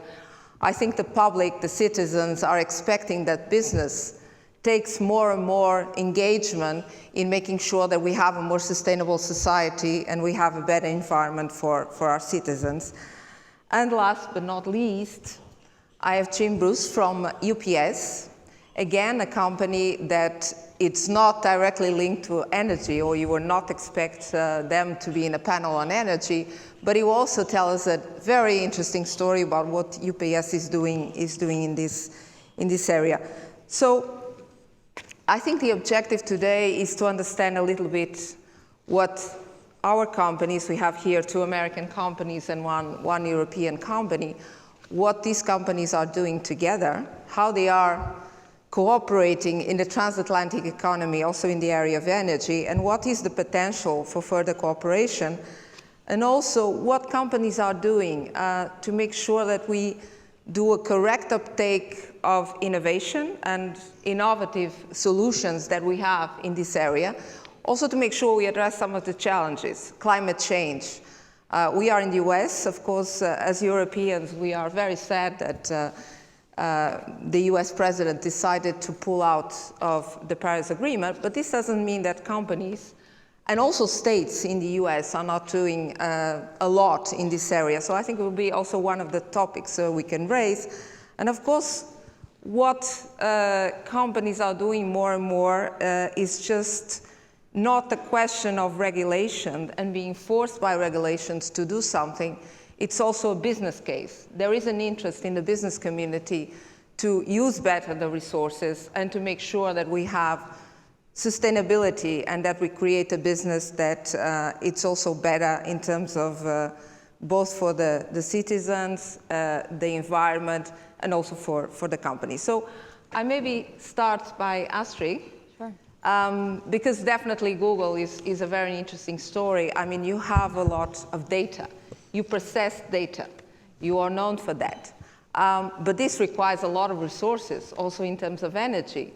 So what are you doing to make sure that you are contributing to also to have better opportunities in terms of new innovation, new projects in the area of resource efficiency, and using the renewables more, and making sure that your operations in terms of data processing are also growing and they are also sustainable in the future. So it would be great to hear your example in this area. Sure, thank you. Hi, everyone. Thank you for including Google on an energy panel. We're really glad to be here because we are a huge purchaser of energy, and all of the Google searches and YouTube and Google Maps rely on our data centers, which use a tremendous amount of energy. And we've recently announced that we've met our goal of powering those data centers and powering all of our operations with 100% renewable. And I think we're the first corporation to do that, so we're very pleased by that. Just to back up for a moment, Google is a company, a technology company full of engineers and scientists trying to solve all the world's problems. So of course, climate change is a problem Google has been interested in for a long time. We've been carbon neutral since 2007. And I think that we think some of our basic products like Google Maps, which help people get places more quickly, save emissions. We have a product called Nest, which is energy efficient thermostats. We also have our basic proposition, which is using data and open source data to look at the world's problems. So actually, I was telling Louise as we were planning for this, we were at COP21 in Paris with a huge Google Earth map to show the effects of climate change over time using open source data. And we've continued to do that and update the products that are available to address this problem and understand it scientifically. But the main reason I wanted to talk about energy today is to talk about our energy purchasing. And for our 15 data centers globally, 4 of which are in Europe and 8 of which are in the US, we have purchased a lot of electricity over the years. In 2016, we purchased 6.2 terawatts of electricity to power the data centers, which is more than the city of San Francisco. And with this size comes responsibility. And we are committed to renewable energy, both from a values and responsibility perspective, but also from a business perspective, as you mentioned. And so because of this tremendous use of electricity, this is a huge part of our CapEx, a huge part of our costs. So there's 2 ways we've tried to make this cost as affordable as possible. One is our own operations and how we can make our data centers as efficient as possible. And the other is finding the most cost-effective fuels and electricity. On the first part, powering our data centers, actually many of our innovations around this have been in Europe. So we have these huge data centers where we process all of this is where Gmail, Maps, YouTube. We use a lot of electricity, as I've said, and in Finland, for example, we used direct seawater from the Bay of Finland into the data center to cool it down, and then reheat up the water to put it back in the bay without any environmental impact. So that's an example of where we've used innovation, and we're constantly trying to do better to make our data centers more efficient. Our data centers are 50% more efficient than other data centers, but we're always pushing ourselves to do better. And then, so things like high-tech cooling, and now we deliver more than 3.5 times more computing than we did even a few years ago. So that's one example where we're trying to innovate. In terms of our fuel purchasing, this is an example too where we are trying to innovate, which is as a major electricity purchaser, we do have a lot of market influence in terms of trying to compete and get the price of fuel to go down. And as you know, wind and solar have both gone down a lot. So for many markets, that is actually the most affordable fuel choice for us. So that is how we're able to get to our 100% renewable. So we're in those markets, it's market by market situation, but we're often finding innovative ways. In North Carolina, there was a green energy tariff that we worked with Duke Energy to be able to purchase the renewables that we wanted in the electricity market. So we're trying to find innovative ways so that everyone, not just us, can purchase clean energy if they want to. So basically, Astrid, what you're telling us is that you are working not only for your own company, but you're also bringing solutions to the communities where you're in. We hope so. And trying to stimulate innovation as well. Yes. Thank you. So maybe for a different example, now I will go to Solvay, to combine a little bit a service company with a manufacturing one. Solvay, it's a chemical company, so you all know that, and chemicals has been one of those sectors that have been normally at the front line of being considered, well, you pollute a lot, you have to engage more in making sure that there is a better environment. So there's a lot of attention on chemicals. And the industry is trying to be proactive and to try to respond a little bit by proposing their own solutions, because there's also always this balance between what is voluntary and is a solution that is brought by the industry, and what is something that is brought by regulation. So I think it would be interesting to understand what the chemical industry is doing in this area to make sure that there is a more sustainable approach, and that companies take their responsibilities as well in terms of sustainability. So yes, thank you for inviting us here to participate representing the chemical industry. By the way, we don't pollute a lot. I'm sorry, I have to set the record straight there. But energy, sustainability, and security is very important to us. I'm going to apologize up front. I'm an optimist by nature, so I'm actually going to have a lot of positive messages to share in terms of what's happening from the energy from our perspective. Solvay, as you may know, is a Belgian company, 150 years old. It's headquartered in its heritage is Belgian, but we operate in 60 countries around the world, so we're very international. And Transatlantic is very important for us. 70% of our turnover is in Europe and the Americas, and there's an incredible amount of intercompany trade that goes on between the two, as well as an awful lot of personal travel across the Atlantic. So Atlantic is very important for me personally and for our company. If we look at energy, we're very aligned with the Energy Union of Europe. There's a hierarchy of needs. First, you have to have it available, so security. Then it needs to be competitive, affordable, and then sustainable.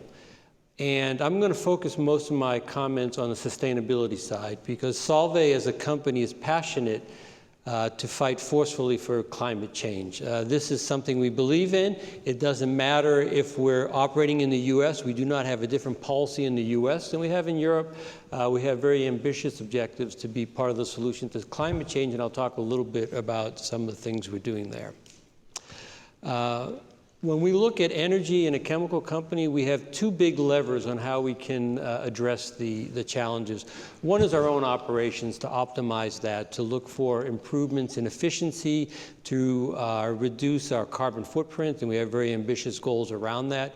So there are many opportunities for us to improve operationally, if you will. But there's a second lever that's also extremely important, and you might consider this user-inspired innovation, where we work with our customers to come up with solutions that enable energy efficiencies and technology developments. So for example, lightweighting is something we're all familiar with in transportation. We make materials and chemicals that have an enormous impact in terms of aerospace and automotive efficiency improvements. If you look in construction, we have materials that enable significant improvements in insulation, which again translates to efficiency. In the area of energy, renewables, the chemical industry has a lot of impact on improving the technology so they can become commercial, they can become viable in all regions.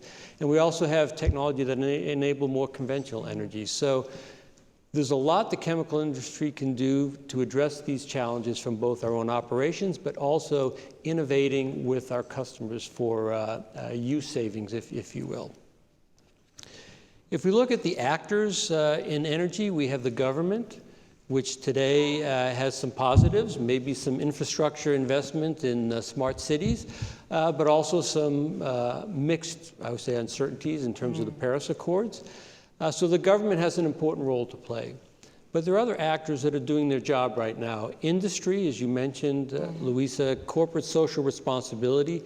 This is driven by our stakeholders, it's driven our strategy, it's part of our values, and that's not going to change. We set goals that are more ambitious than what we're required to by law. Those are global goals, they haven't changed. So we have a goal to reduce our carbon footprint by 40% by 2025. That's more ambitious than what's required. So industry, through corporate social responsibility, is an important actor in moving forward, irrespective of the government. Perhaps the strongest force is coming from the value chain. So consumers are demanding that the products that they get are made with clean energy and that they have a sustainable profile. And you see this a lot in the IT industry, such as Google going to carbon neutral. We see this in the electronics industry, companies like Apple announcing their initiatives as well, and many others. There's a tremendous force coming from the value chain that is driving clean energy and sustainability. And again, that hasn't changed. That's still very positive. And the third area, the third key actor in my view, is the innovation ecosystem around energy.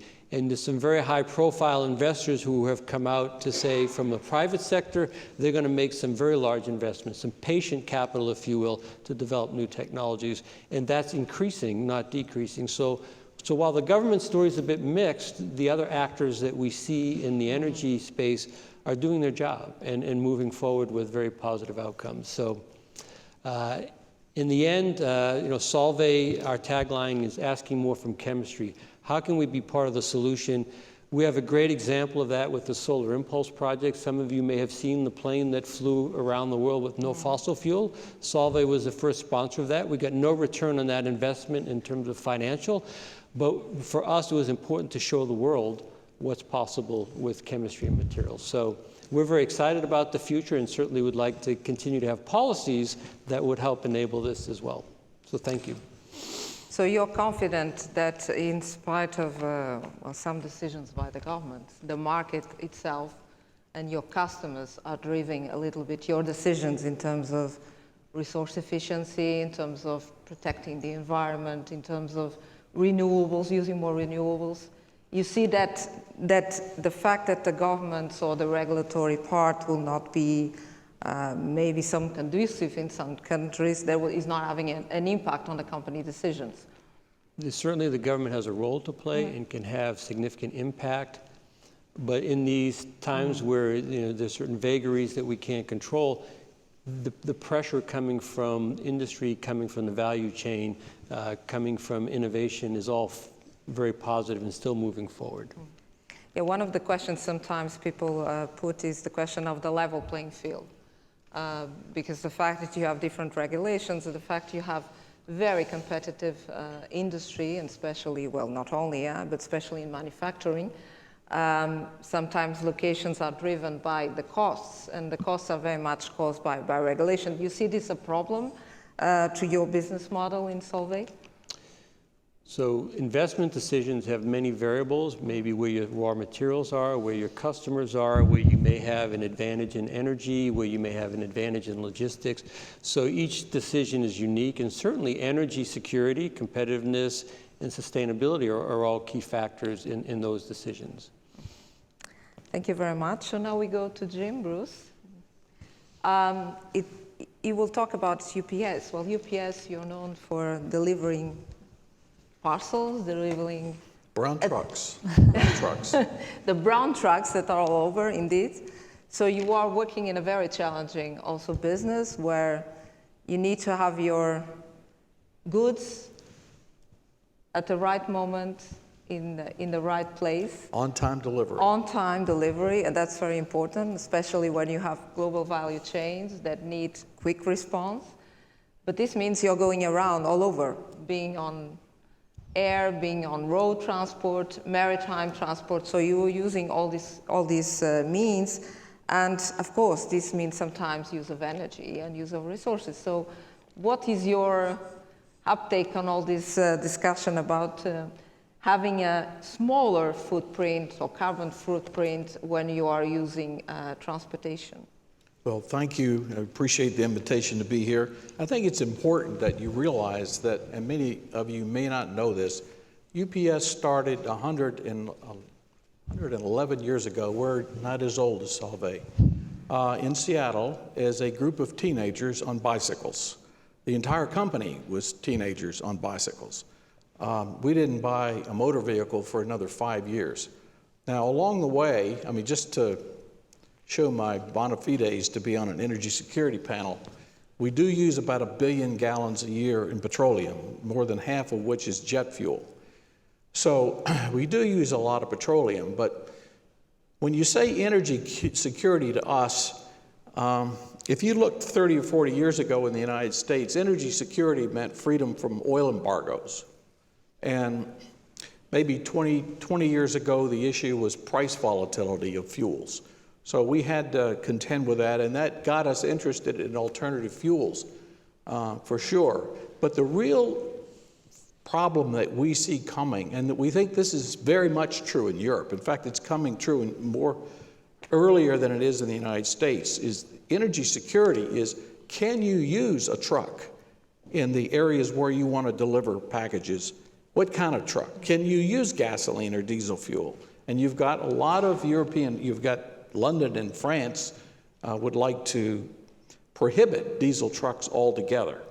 So this is, what we see here is our company is facing three big problems that I think European transportation companies are facing as well. And one is e-commerce. That's changing the face of commerce altogether. There's this urban access issue, which Martin Powell of Siemens called it smart cities.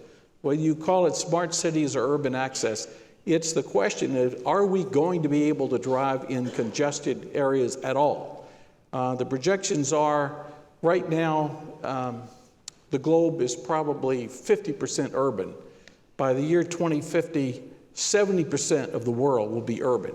How do you move cargo and packages into dense urban environments at all? And then the third big challenge is sustainability. And all three of those are wrapped together.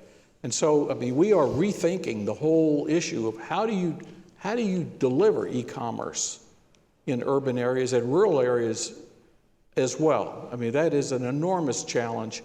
And we, for example, we just placed orders for 125 Tesla heavy tractors. That's the largest number of orders that Tesla has gotten. And we have our own UPS workhorse delivery van that's pure electric. So we are moving rapidly toward a whole series of alternative fuels, alternative fuel vehicles. And the interesting thing is Europe is leading this. We're learning a lot from our own company. We had an experiment where the city of Hamburg asked for volunteers to deliver packages in Hamburg, in the center city, without using any petroleum at all. And we responded with something called e-trikes, which are electrically assisted tricycles. And that is still happening. But across Europe, cities are saying, no more diesel trucks, no more tailpipe emissions in certain areas. And that is an enormous challenge for us. So we see EVs as part of it, but we're, you know, if you had looked in the year, before the year 2000, and if you said truck, it meant gasoline or diesel. Today, our fleet has got hydraulic hybrid, electric hybrid, natural gas, renewable natural gas, I mean, propane. There's just a huge slate of fuels. And so that is a challenge for us in the future, and we think it is for Europe as well. Maybe a follow-up question for you and also for the other two panelists. I mean, we are basically talking here about innovative solutions, but we are having more and more of these requests, like the one you were mentioning. How much is innovation up speed with the requests from the market and from your customers? And how much is this impacting your business? And you see it will impact your business in the long run. Maybe you can start, Jim, and I will also like to ask, because we are talking about innovation, but sometimes innovation doesn't go as fast as what the market is asking from you and your business. Well, when we say sustainability, we think of sustainability of the planet, but we also think of sustainability of our company. We plan to be around for another century. And we find that we have customers that want to see that handbag delivered in an electric truck. We see a lot of customers, they certainly want to know what their carbon footprint is because we are part of their supply chain. So there's a lot of that we do. But we think there's a big opportunity to give customers who want to have a greener delivery system to give opportunities for that. I should mention that these e-trikes that appeared in Europe, we suddenly had a whole lot of U.S. city mayors or their offices called and said, I want one of them in our city. And surely it's a bright, shiny object, but it starts a conversation with mayors and cities, and it's the cities that control. It's not the nations. It's not even the states, except for the megapolis called California. It really is the cities driving this from the ground up. Astrid, you want to comment I think on that's this? true. There's a lot at the city level that's exciting. I love thinking of UPS as starting with teenagers on bikes, because that's how Google feels when you go out there to Mountain View, our headquarters. But and there are parts of Google working on very exciting technologies, driverless cars, parts of Google X in particular, energy storage. But what I think is most innovative and exciting that we're working on is our approach to energy purchasing, which might sound more boring, but I think we'll have. And there, I would say, our demand for innovation can't go as fast as we would want. These our data center teams who do the energy purchasing, they are 30-year, 20-year contracts we're entering into. It takes 2 years for a wind farm or a solar farm to come online. So there's an element of long-term planning we need to do, and in that context, renewables are extremely attractive right now for our data center team because of their cost, the reliability, the diversity of supply, and it is a value for us, but it is really our business team making the best decision for Google, and we hope that's the best, that will have broader impact. But I think what's not keeping pace is the ability of everyone to choose clean energy if they want, all consumers. And so that could go faster. And there's an element of policy and an element of companies working with utilities, with states, to come up with innovative ways to do that and purchase energy. And that's really exciting to us. Yeah, to build on that point, when we think of innovation, we often think of it from just a technology, a new molecule, a new material, but it's also new business models. It's better smart cities infrastructure. And I can give an example. One of our largest customers insisted that all the product we make from them had to be from renewable energy. Well, we don't have wind farms, we don't have solar farms, so we had to go out and we had to purchase it all around the world to find a way to satisfy that need. And then what they required from us was that we had to invest in a renewable energy source that was of the same size. So we have a solar farm starting up in South Carolina next week that we invested in with the utility and also with the benefit of some investment tax credits. So it's government, it's our customers, all conspiring to come up with an innovative approach. It's not just materials or technology, but also business models and policy. So it's very broad. What I'm hearing from you is that you're rather positive about, in terms of the future and how you see your business developing in this area. Do you see, well, Jim, you mentioned already some differences, but do you see a lot of difference between the EU and European and US approach? And how can we cooperate better? Because we are talking about the transatlantic relationship. Is there new opportunities that you think for the Europeans and the Americans to work in this area in particular, and developing, alternative and innovative solutions in terms of the energy in the energy area, both in efficiency, also in ensuring security? Jim, you want to? Sure. I mean, I think one area is R&D on the technologies. To the extent that we could build an affordable electric truck, a heavy truck, or a delivery truck that is affordable at acquisition, that probably would apply in Europe as well, or it would be close. So, I mean, there are companies working on advanced vehicles, alternative fuel vehicles, and that technology can transcend the globe. We've seen this move toward bicycle power in Singapore, as well as in Georgetown, Washington. So there is this transfer of new vehicles, and how do you deal with that with e-commerce in the urban environment, that I think there is a great potential for experience, because you're really changing the whole delivery model completely. If you look at a picture of congestion in any American city, you look carefully, you will see a brown truck double parked, and you will see a FedEx truck double parked. And people say, well, you're the cause of the problem. But they are doing consolidated e-commerce delivery. How many separate trips are they substituting for? So the trick is, how do you make possible that e-commerce delivery in a way that you eliminate the double parking? You find new ways to move those packages, and that's just a common problem for really all the urban areas of the world. Astrid, you want to? I think there's policy collaboration certainly, and I think, for example, in whether the U.S. federal policy, but we've talked about U.S. state policy, and there are many states and cities and companies committed to meeting the U.S. commitments under the Paris Agreement, including ours. But I think on the technical policy, the EU is setting its renewable energy goals for 2030. I think setting high goals, incentivizing renewable energy is really important to keep the progress. I think in Europe, I think it's called guarantees of origin. In the US, it's renewable energy credits that make it easier for companies and other consumers that want to buy renewable energy and buy clean energy, make it easier for our balance sheets to actually directly do that. I think that an EU-wide grid is really important, and an integrated electricity grid. And I think that, just in general, talking about clean energy in a way that is compatible with economic growth and having companies here as part of that message is really important for transatlantic leadership to continue to lead on this. So not making it an either or.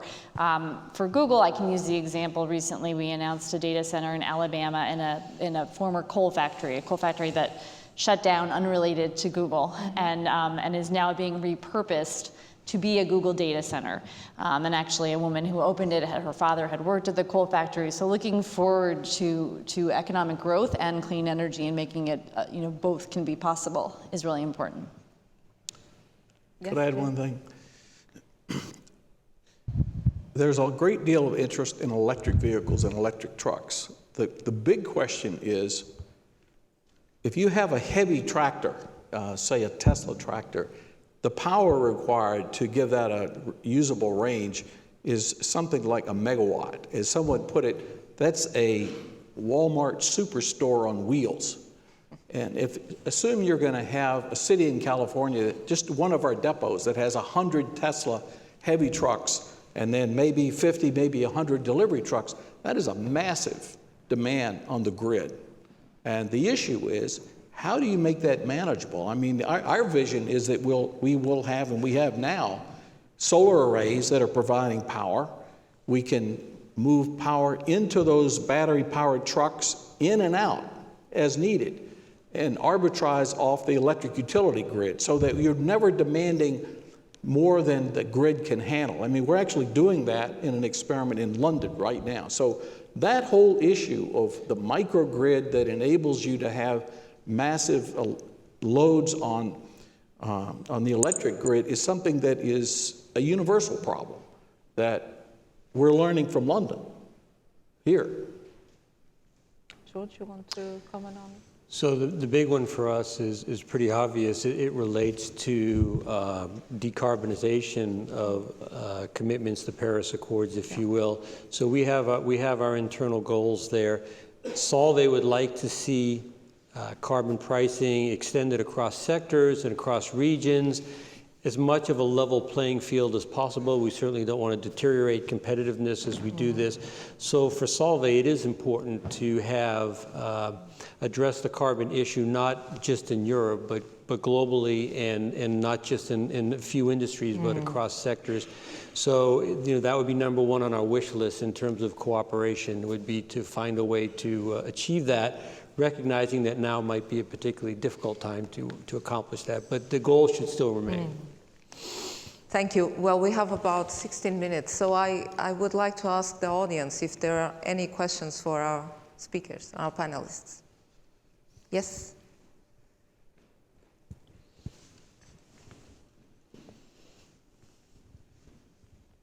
A very brief question, transatlantically related, of course. I know Solvay is spearheading some developments in energy storage, and my question is about the energy storage and its transatlantic aspects, very relevant to Google as well. As renewables are struggling to be competitive still on a market and operational level, how much energy storage is a game changer added to renewables in data centers, for example? And do you need regulatory assistance? I'm not talking about taxing carbon necessarily, but some regulatory assistance on government levels, and even that being included in a transatlantic pact of some kind, not TTIP, but TTIP light one day. That's my question to you all. So in terms of energy storage, I mean, that's essential for renewables to be successful. The sun doesn't shine 24 hours a day. The wind doesn't blow 24 hours a day. If we put solar cells in Belgium, maybe a few days where they don't operate. So it's critical that we have efficient energy storage for renewables to continue to scale. There's a tremendous amount of innovation going on in that area. Flow batteries is an area that we participate in, not as a manufacturer, but as we create enabling technologies to support that. I've seen everything from, raising weights and lowering weights. There's a tremendous amount of innovation going on, some of it very pragmatic, in terms of energy storage. Those solutions should be available globally. I don't know if transatlantic, if there's a specific area that we should be cooperating in, but certainly that's an enabler that's is essential for renewables to continue to scale. Is there any other question to the panelists? I can just add on Yeah, the energy. sure, I agree. please. Energy storage would be a game changer. I think for data centers, in particular for Google, I can only speak for Google. I mean, where we pick our data center sites, as I mentioned, there's only 15 of them. It has a lot to do with how easily we can get clean energy on the grid near the data center. I want to just say that what we're thinking a lot about is how we can not just think of one for one. So when I say Google is 100% renewable, I don't mean that we're powered solely by renewables. That means that we buy the offsets so that we can call ourselves 100% renewable. And actually, this is remarkable progress because 2 years ago we were only 65%, but we're still not only powered by renewables, which is what we would love to be. But what we want to do is think of ways to get more clean energy on the grid, so have it be accretive, not just one for one, and think about innovative ways to do that. No, maybe I'll do a follow-up question. How do you see the future in your business in this area? Yeah. And what would you like to see, also from a transatlantic? Well, you already, most of you touched about it. But what would you like to see in terms of a conducive environment for this future in your business operations? Maybe Jim, you want to start? I think we have to create that environment ourselves. I mean, we have to, and we're doing this now, we have to engage with the cities and get in there early and be seen as someone who wants to fix the urgent urban congestion problem. I mean, all these cities globally, they're all looking for the same thing. They want a more livable environment for their citizens. And if we can't do that, we failed. So in a large sense, I think we have to make our own way on that, certainly at the city level. So you're not so much counting on the politicians to do that job?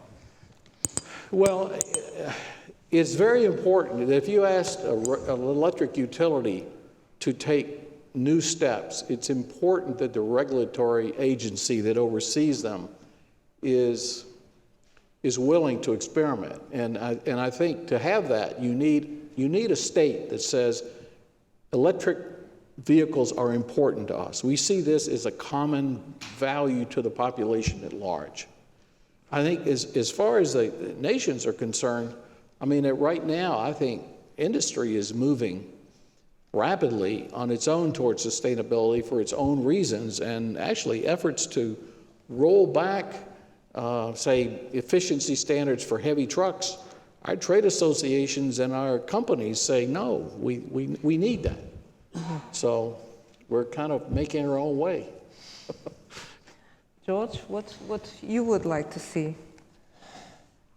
Well, And how do you see the future as well? Well, I agree with Jim. There are a lot of positive pressures. That's why I said up front, I apologize for being optimistic, because the stakeholders, whether it's the investors, the communities we're in, our employees, the planet, who we consider to be a key stakeholder, there's all this positive momentum to move in the direction of sustainability. And how we do that is going to be very situational. In some areas that have abundant sun, they may have a big solar industry. Other places have a lot of wind. And there'll be different solutions depending on the situation. But the pressure is to move in that direction, clean energy and sustainability. And companies are committing to goals that are very ambitious, far beyond what governments are putting out there, because they want to be part of the solution, because they want to show their corporate social responsibility. So despite what, we want the government to be a partner, they're another stakeholder. We want them to enable innovation. We want them to accelerate development and deployment of new technology, but we're not waiting for them. And I'm very optimistic.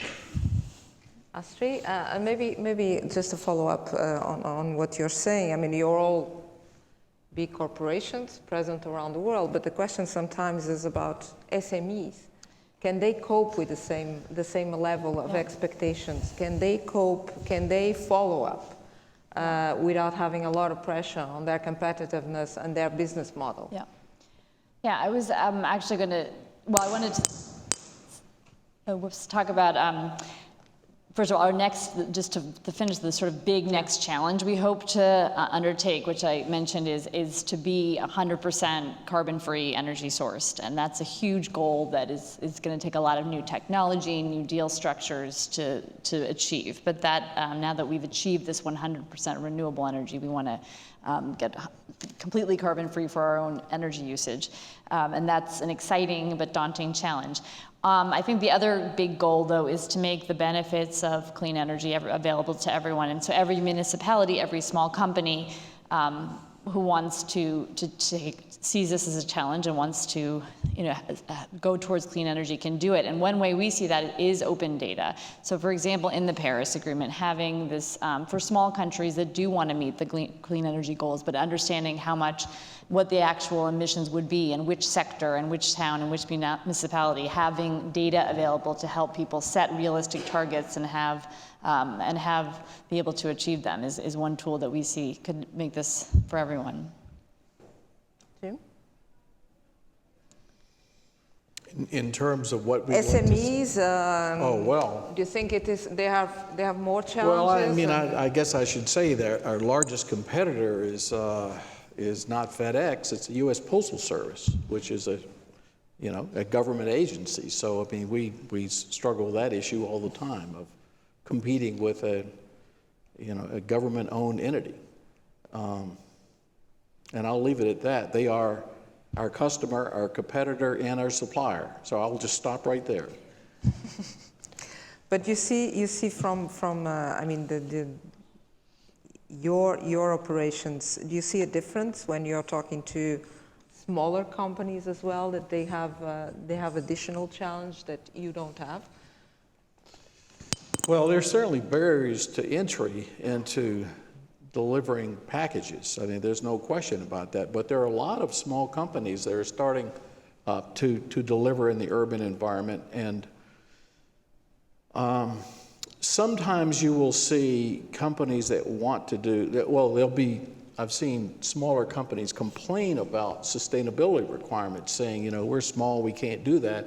On the other hand, you'll find small companies that are actually quite innovative in that space. It's just a question of where their priorities are.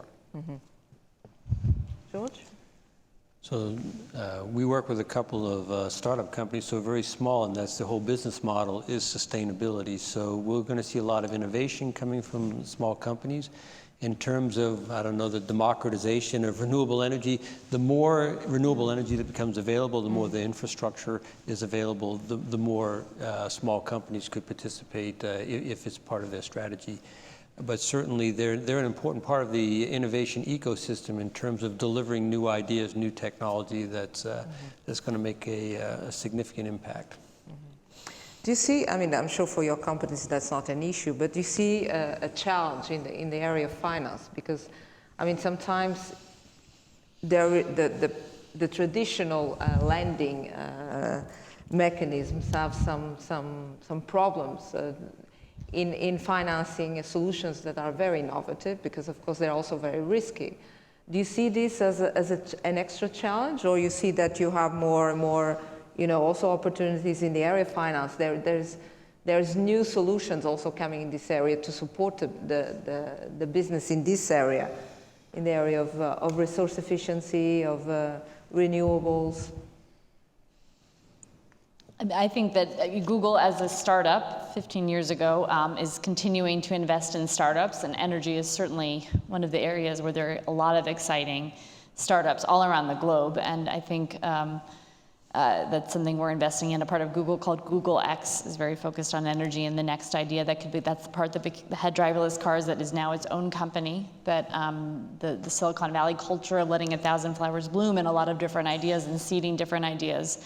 More on the technology side. On the finance side, I think I can only speak for Google. I mean, for us, separate from our energy purchasing, we've been an equity investor in a number of energy deals, both in the US and around the globe, the largest solar farm in sub-Saharan Africa, the largest wind farm. So because we've seen them as good economic opportunities for our equity investing. So I think that's been a really exciting part of this landscape as well.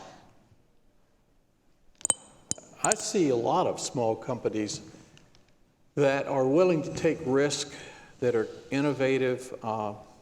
One in particular is Workhorse, which is an electric truck manufacturer that we were very impressed with. And there was one company that created an internet platform that basically attempted to match truckloads and available capacity so that all trucks were full in both directions. We were so impressed, we bought it.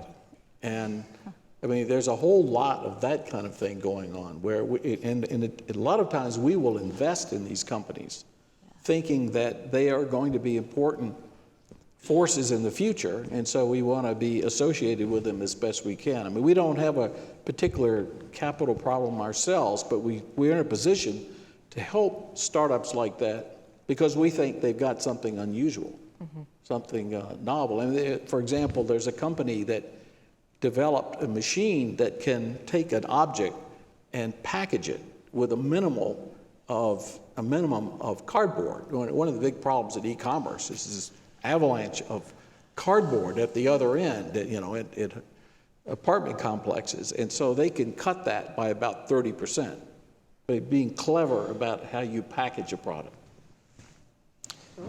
So you asked an important question about sustainability that Jim mentioned earlier, the sustainability of your company.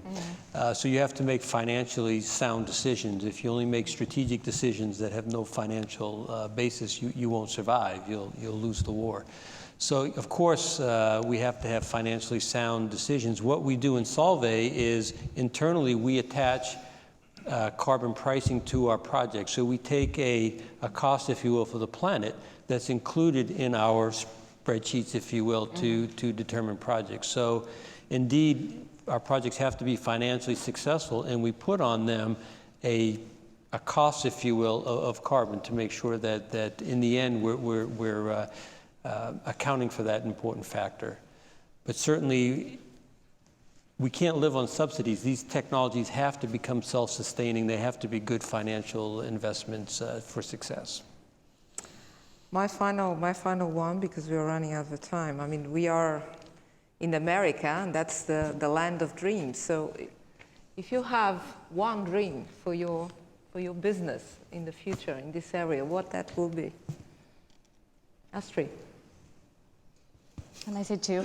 Yes, sure. I think that the powering your data centers with a totally carbon-free is the dream for Google. And then I think we're really thinking a lot about water and how to address water. We're in a California company where water's this is more of a challenge and a dream. But thinking about the world addressing our water supply is the dream. Jim? How long do I have to answer this question? 1 minute. 1 minute. 32 seconds. I say 32 seconds. I would say that our people, our employees are free to bring new ideas, to take risk. There's a lot of effort at UPS to do that, and I think that's the most important thing, is your people in their intellectual, not only ingenuity, but risk-taking. And everything else will probably take care of itself. George? Well, you didn't ask us this in advance, so... No, I didn't. So, but thank you. I had a couple of seconds to think. My dream is that we don't have to have this discussion in the future, that we've addressed the issues, that energy is like tap water. It comes to everyone, it's competitive, and there's no issue from a carbon point of view, from a climate change point of view. And then we have other things that we can talk about. So let's solve this problem. Well, with that one, I would like you to thank the panelists, and I think we had a very good discussion, and looking forward to continue, maybe with other topics. Thank you. Thank you.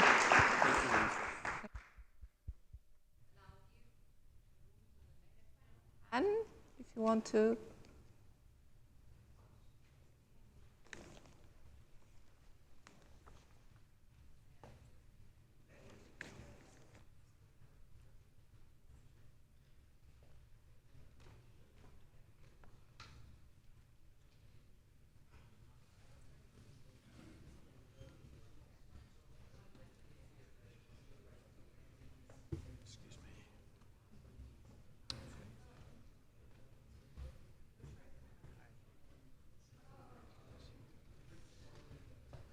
Thanks for the interesting panel.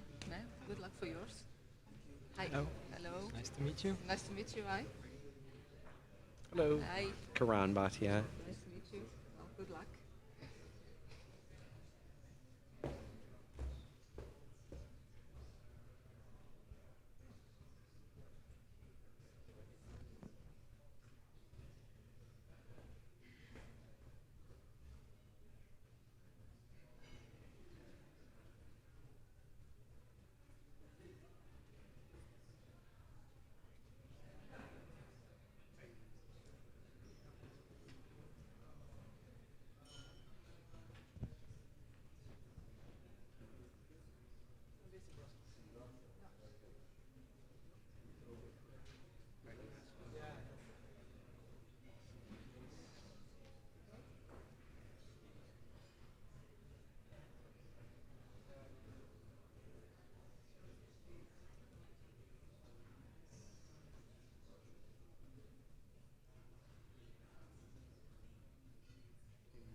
We are ready. Hope when you are. Ladies and gentlemen, thanks for having us here. The world is constantly making so much progress, and manufacturing is the base of this progress. What I still find most fascinating is that the industry is changing permanently, but at the same time it is persistent and constantly trying to solve the unsolvable. And it's changing the lives of each one of you in this room. Despite its rapid advance, the digital manufacturing and the industrial Internet of Things are facing challenges. Recently, harmful transatlantic regulatory divergences have emerged. There are concerns about privacy protection and security risks. All those aspects I want to discuss today with my panel guests, who I thank very much for joining us today. My name is Annette Meiritz. I'm a Washington correspondent for Germany's business daily Handelsblatt and your host for today's final panel at the US Chamber's Transatlantic Business Works Summit. I'm looking forward to our guests today. May I introduce, sitting next to me is the Vice President of Government and Regulatory, it's a very hard word for me, affairs at IBM. And prior to joining the company, he served as Undersecretary for International Trade at the US Department of Commerce.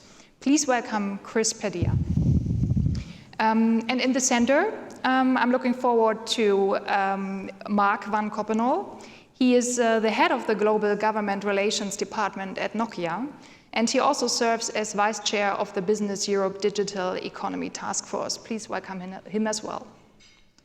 And at the far right, I welcome the President of Government Affairs and Policy at General Electric. Before joining GE, he served as Deputy US Trade Representative, and he also was part of the team that negotiated the US-Korea Free Trade Agreement, what I find very exciting. Please say hello to Karan Bhatia. I have a question to begin with to all three of you, because you all have in common that all three of you work for companies who each have a history of more than a century on the market, and that's very fascinating.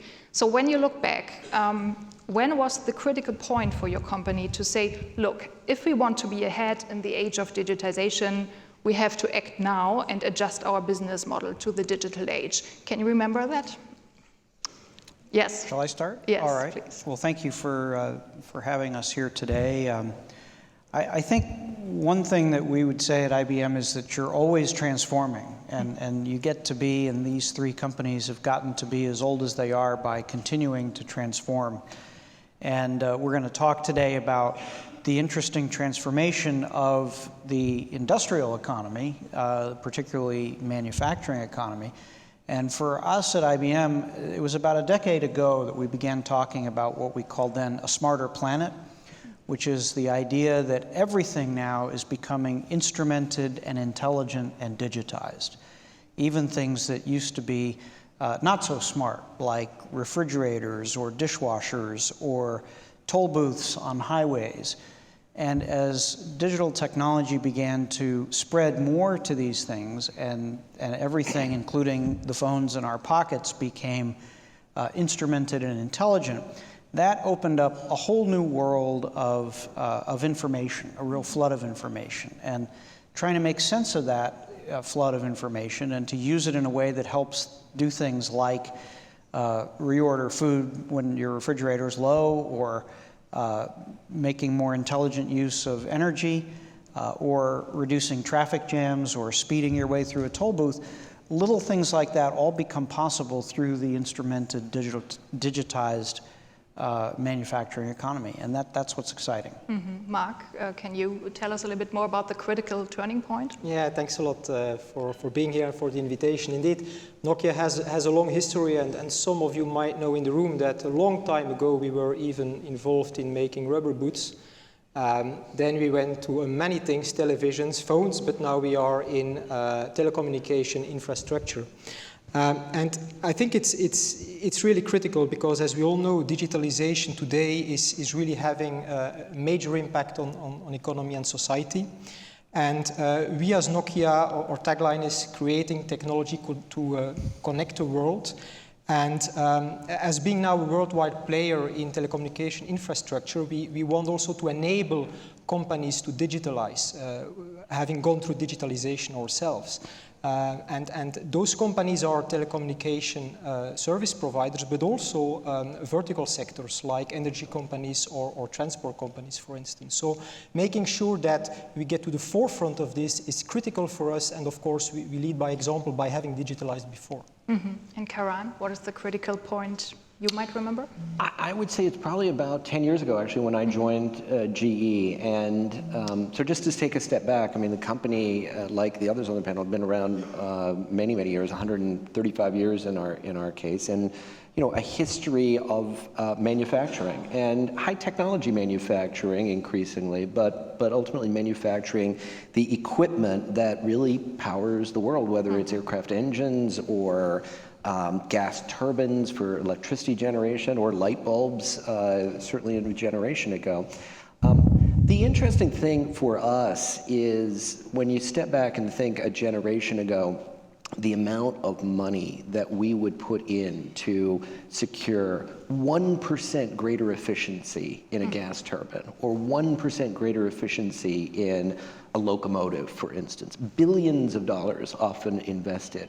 And I think the light bulb went off, pardon the pun, but the light bulb went off about 10 years ago, that if you could actually capture the efficiencies that were possible through digitalization, you could accomplish so much more, often in a far shorter period of time and at much less cost for the benefit of our customers. And so that's really what started us down this journey of doing, like, as the others have mentioned, capturing the data that are being thrown off, the massive amounts of data that are coming off this installed base of industrial equipment, processing it, understanding it, and then using it in ways to help our customers ultimately achieve those efficiencies. So rather than 10 years to accomplish a new jet engine, you're accomplishing the same amount of efficiency or more with simply software laid across the top. We will talk a little bit about efficiency and sustainability later in this panel as well. I would like to stay with you for a while, Karan. There's still, the US and Europe remain each other's most important markets. We all know this in this room, but there's still a lot of potential, especially regarding the cooperation in the digital age. What is here right now, what is holding back the industrial internet from a policy standpoint, like particularly in the US-EU context? I don't know that right now I would say there are enormous things holding back. What we're seeing is continued expansion, growth of this technology, growth of this whole field, quite frankly, in exciting ways in Europe, in the United States, and in third countries as well.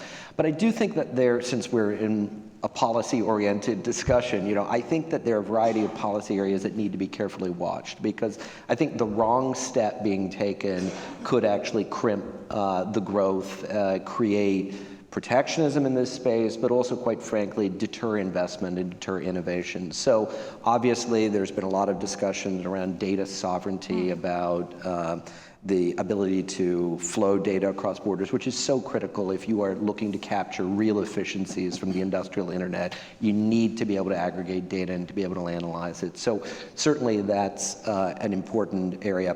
Interoperability is absolutely critical, and the regulations that ultimately will either enable or discourage that. Infrastructure, having the right set of policies to encourage a transatlantic infrastructure, I think, would be another. And then lastly, I'll just point out the workforce. You've got to have the right sets of policies to enable a free flow of exchange and the growth of the right skill sets within the workforce. So those are just a few areas of things that could strengthen or conversely work to the detriment of the industry. Yeah, there's still a way to go. For me as a German, just to point out that I know how people can be very skeptic on big data and the use of big data. And once I moved to the US, I was kind of fascinated that it's very different over here. And I think you guys are dealing with it every day in your business. So Chris, what are the risks from your point of view, like the risks emerging from those divergent approaches from the US and Europe? Do you have any points to add to this? Well, I would make 2 points. One is that I think Europe is particularly well positioned to take advantage of the digitization of manufactured goods. Europe has, Germany, for example, other companies have a long history of tradition of excellence in manufacturing, precision manufacturing, and so forth. And Industry 4.0 and the Internet of Things is about taking that to a new level of intelligence and interoperability. And so in my conversations with European customers in particular, I say, I don't think Europe's aspiration should be to create the next social media platform. I think Europe's aspiration should be to double down on core competency and figure out how to use instrumented intelligent devices to do what Europe is really good at doing, which is building cars or machine tools or telecommunications equipment. And so that's one exciting point. The second one, though, is the real divergence in the issue that we have is around the issue of data and how data is treated and regulated. And to be very candid, the irresponsibility of some companies in how they've handled data, including personal data, has raised real concerns, first in Europe, now in the United States. One of the benefits of having been around for more than 100 years is that we understand the need to have data responsibility. That is to say, clients should own their data. A business model that does nothing but monetize other people's data and then feed it to competitors is a business model that increasingly is coming into question. And I think one of the most interesting things for me of the last year has been that a critique that we were hearing in Europe and have been hearing in Europe for a long time is now being heard in Washington, in Delhi, in Brasilia, and other places around the world. And I think it reflects a real need of companies to think differently about how they handle this new natural resource, which is data. Mm-hmm. I mean, even if there's a rethinking going on, Mark, do you envy your US colleagues from time to time for any freedoms they have regarding digital policy or data protection-wise? Yeah, I think I'd like to focus a bit more on infrastructure here, because it's I think, critical as infrastructure is underpinning the digitalization and fourth industrial revolution. And if you look at the US, the US is investing per capita twice times more in infrastructure than Europe. So you could ask yourselves, why is that? And making sure that the policy framework is actually ready for 5G, which will be the next generation infrastructure, and where we see that the US probably will start in 2018 in deploying this infrastructure, while Europe will be probably 2019, 2020. So making sure that we have a 5G ready policy framework on both sides of the Atlantic is absolutely critical. There are many things, and I will not go into the details because it would become too technical, but there is spectrum matters which need to be addressed on both sides.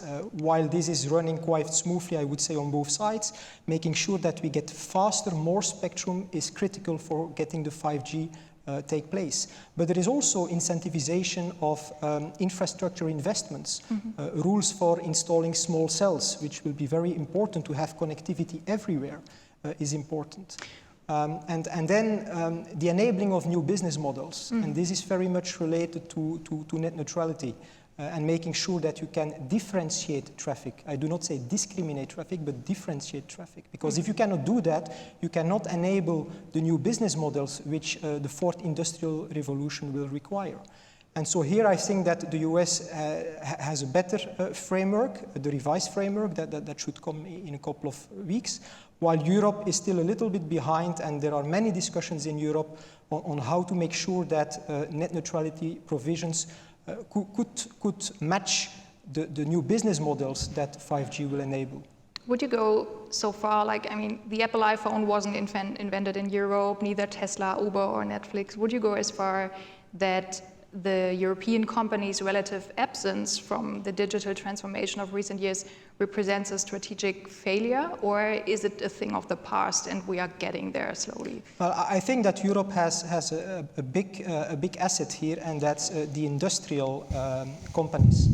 And I think that by by digitalizing these industrial companies, Europe could actually be in a winning seat. So that's very important for Europe to capitalize on this, and then also, of course, to have this regulatory framework in place to enable this.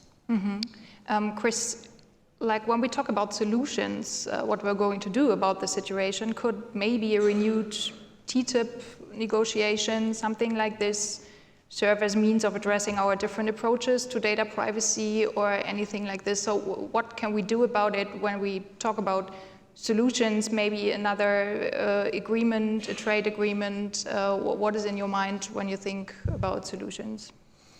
Well, I think TTIP was a good idea, remains a good idea, and should be taken up again, and hope that eventually it will be.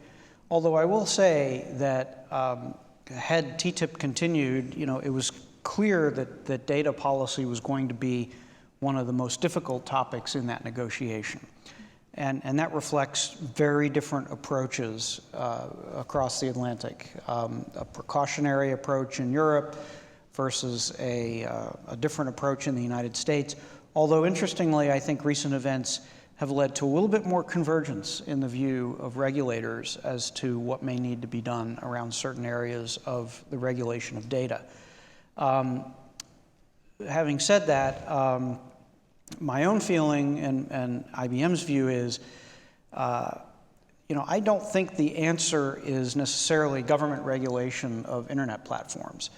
And on the other hand, I don't think that a continuation of the status quo is the right approach. I would point to cybersecurity policy, where Europe and the US actually did converge, interestingly. In the US, there was a bill in Congress that essentially urged companies to work together under the auspices of government, under the National Institute of Standards and Technology, to develop voluntary best practices that have since become an industry standard on how you secure an IT network, whether it's for an electrical utility or a power company or what have you. In Europe, a similar approach was taken, although it was done via a Commission directive. And yet what the Commission said was not, we're going to write the standard, but we are going to direct that industry work with governments to come up with standards. And so you sort of worked both ends against the middle. The US saying, we don't want to have the government regulate. Europe saying, we think we might want to regulate. And they both wound up in basically the same place. I think that cybersecurity example could very well be applied to the current debate over what to do about data and some of the questions around personal data that we've seen in the aftermath of the hearings last week. We'll get back to data security and to the threat of cyber hacking in a minute. Before that, because we already heard the word protectionism and we were talking about barriers. So my question to Karan is, like, as a former deputy US trade representative and expert on free trade agreements, these days free trade seems to be in danger of protectionism. So how worried are you about the US administration's approach regarding barriers to free and fair trade would definitely have an effect on digital cooperation on both sides of the Atlantic? Look, I think it's not just both sides of the Atlantic, right? I think we've seen sort of a growth in protectionist policies globally. To some extent, they may have been the seeds that have given rise to what we're now seeing materialize in the transatlantic relationship and elsewhere. Look, I think it's concerning because you take a combination of sort of the siren song of protectionism to begin with, so there's natural temptation. You marry it with the lure of the digital space, which is obviously such an exciting growth area, and there's the perception that it will be where the value-added production of the future occurs, whether it's on the services side, whether it's on the manufacturing side. If whoever can capture that space will clearly be in an advantaged position. And so I think the temptation that governments you are already seeing confront, but will continue to confront around, requiring the localization of data, requiring the favoring of domestic companies, domestic industries, is a real concern. And I think that, if you look at this space, particularly the industrial internet, the advantages truly do depend upon these being global industries, truly depend upon the ability to capture efficiencies over borders, to capture data over borders. So the possibility of this entire industry being strangled in its crib by that form of balkanization, I think, is real. Unfortunately, we're not living in a previous era. This might have been the perfect opportunity to create a multilateral agreement, to do something through an international institution. That doesn't seem to be flavor of the month or year or possibly even decade right now. But I do hope that governments can at least act with sufficient restraint, recognizing that at the end of the day, it's their own consumers, their own customers, their own companies that ultimately are going to be most disadvantaged if they pursue that sort of path. Does anyone on stage think there isn't anything good about it that the Trump administration at least wants to protect intellectual property from getting stolen by China, for example? I mean, that's a core, it's a core thing for every company, especially major companies like yours. Sure. Nobody wants to have their IP stolen. The question is, what's the best way to go about stopping it? And I think, my view, and I'm guessing the view of my colleagues, is that threatening tariffs is not the best way to do that. Mm-hmm. Okay. Thanks for making Anybody disagree? Yes. No, I think I'm in safe company on that. I think so too. We've already been talking about cybersecurity, and I know it's a huge field, but I think it affects each and every one of us. So because there's always a downside to every positive development. And I read a study from Cisco, for example, Cisco projects that connected healthcare, all your companies are involved in that as well, will be the fastest growing industry segment, and that connected car applications will have the second fastest growth. Both sectors are prone to manipulation. Mark, studies say devices like smart fridges and security systems can be hacked in as little as 3 minutes. Is there even a way to prevent this in the future, or should we just be pragmatic and accept that there always be hackers who are one step ahead of us? It should certainly not be permitted. I think it's a big challenge because, as you know, the Internet of Things will probably rise to tens of billions of devices in a couple of years. And all these devices on the internet are a potential entry for a hacker to get in. So here I think collaboration between companies and also with government is essential to have the standards right, but also to be flexible enough. Because you know, when a threat arrives and someone finds a hole somewhere, you need to be able to react immediately to close it and to find ways to avoid it in the future. In that sense, security by design is actually a principle which needs to be implemented, meaning that from the concept of a product to the whole life cycle, you're actually making sure that processes are followed to avoid any potential security breach. That's a theory, because in practice we know that it can be a challenge. But on the other hand, I think that it's absolutely critical to have also flexible security schemes, voluntary approaches by the various parties, making sure that there is a good flow of information when a hack takes place somewhere, that people know about it, and that something can be done about it. So it's also a lot about education and awareness. And I think that probably if I would be here in that panel 1 year ago, I would say many people are perhaps not so concerned about security because it's not happening a lot. But now, since a few months, and especially what's happening right now and what we read in the press now, it's really very actual. And I think that people are more and more concerned about security, and awareness and training needs to be risen at all levels, especially also in the small companies and the SMEs. Because they manufacture a lot of small products which are getting attached to the network, this kind of Internet of Things. Would you say that because Europe has always taken the lead on data privacy and securing our infrastructure, like there's a lot of regulation going on cybersecurity, like could the recent signals of rethinking those topics turn out as an advantage for Europe in the end, because we were, like, Europe was always ahead of this development? I think trust is absolutely critical in the digital economy. So everything that either Europe or other nations can do to ensure trust is critical. And I think Europe is really putting a lot of thinking in that. And there are indeed discussions about policies and regulations that are not yet finalized. But at least everyone is involved in the debate. And that will make things move, which is a positive thing. Mm-hmm. Can I add on this? Sure. I think that this is a great example of where industry can lead. I think, for example, at the Munich Security Conference in February, we, our Internet of Things operation, it happens to be headquartered in Munich. Not a coincidence, but at that conference, we signed a charter of trust on cybersecurity with a number of European customers, Daimler, Airbus, Allianz, Siemens, a number of others. Basically saying we all need to work together on this concept of trust that Mark mentioned. And I think this is important, that companies should take the lead. If we don't, governments will do it for us. And I think one thing we can agree on both sides of the Atlantic is it would be better if industry set the standards on cybersecurity and, frankly, on data privacy.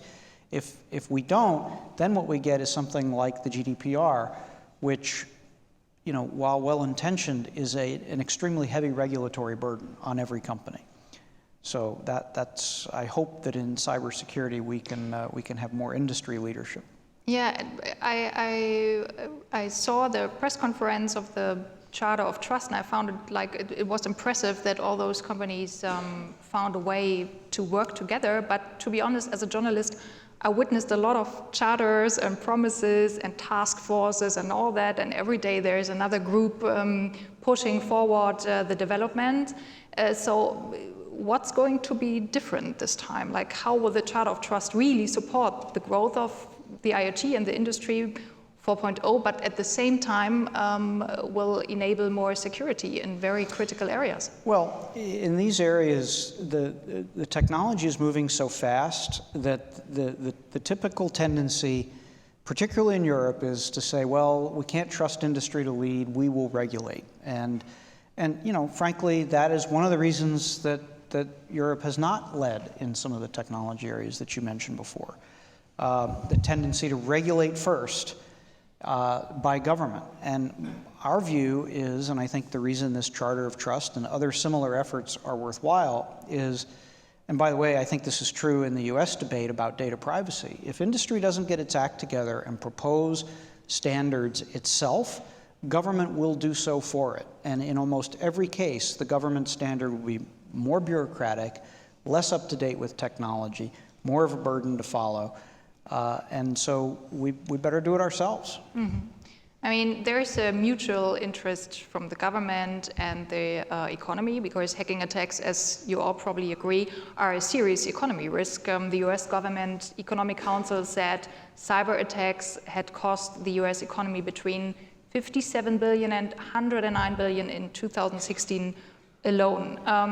I'm not sure whether I force you now to tell us some secrets now, Karan, but can you talk a little bit about how much of a financial issue are cyber attacks for your company? Like, any numbers or percentage points can you reveal, or talk a little bit about generally about them? Look, I can tell you generally that we, like almost every other company, certainly global company, is constantly being bombarded with cyber attacks, and they come from multiple sources, right? It's individuals, it's state-sponsored to some extent as well.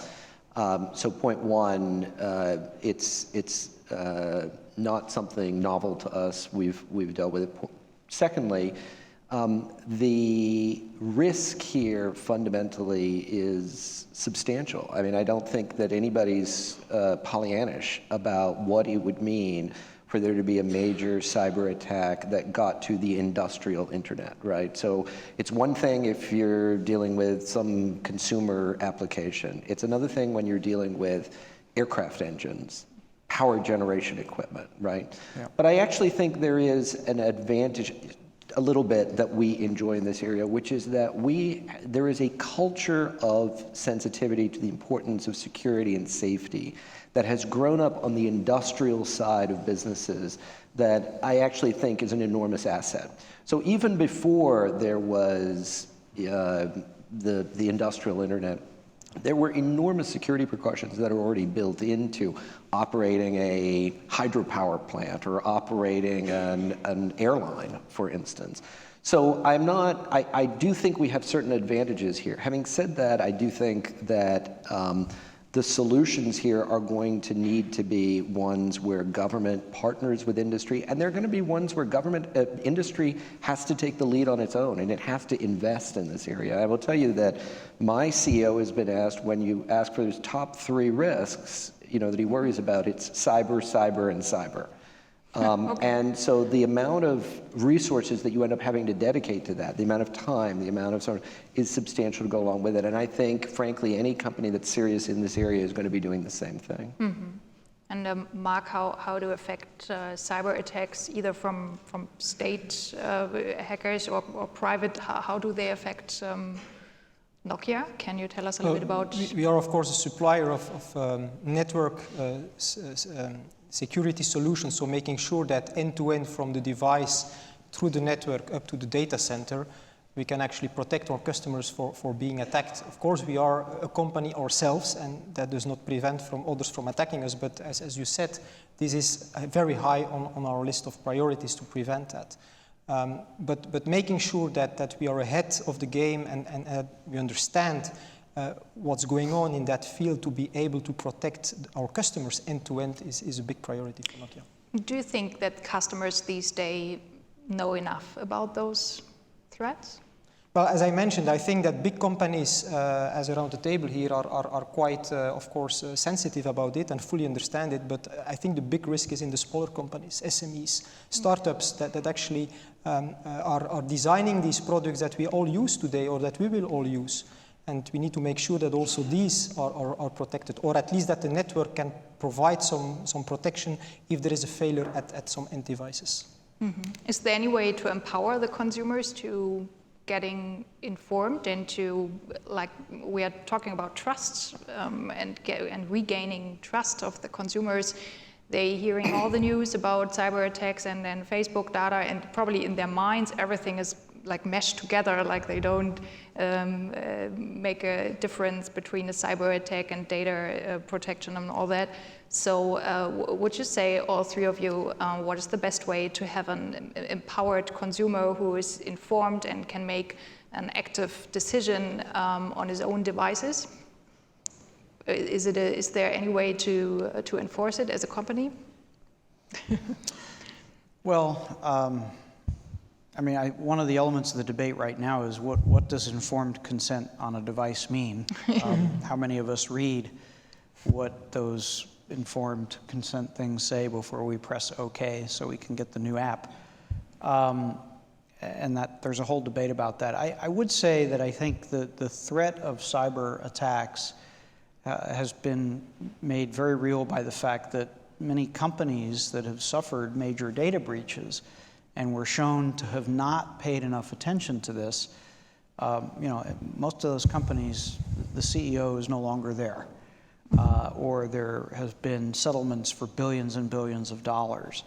And so what might have been taken less seriously a few years ago, I think is probably very much on the mind of every major company CEO and management committee and oversight board, realizing that if they don't protect consumer data and they don't protect against cyber attacks, they're in serious trouble. And I would say, it's good to be in the security business. Nokia's in that business, we're in that business. It's one of the fastest growing parts of IBM because people are beginning to realize, wow, we better get protected here. Mm-hmm. When we talk about trends in the future and developments who are going to affect us all, Karan, the German government predicts that by 2025, production lines crowded with workers or machines all performing the same tasks will be a thing of the past. The rise of robots and customized goods is already there. So what megatrends do you expect on modern manufacturing, which is efficient but also sustainable and eco-friendly?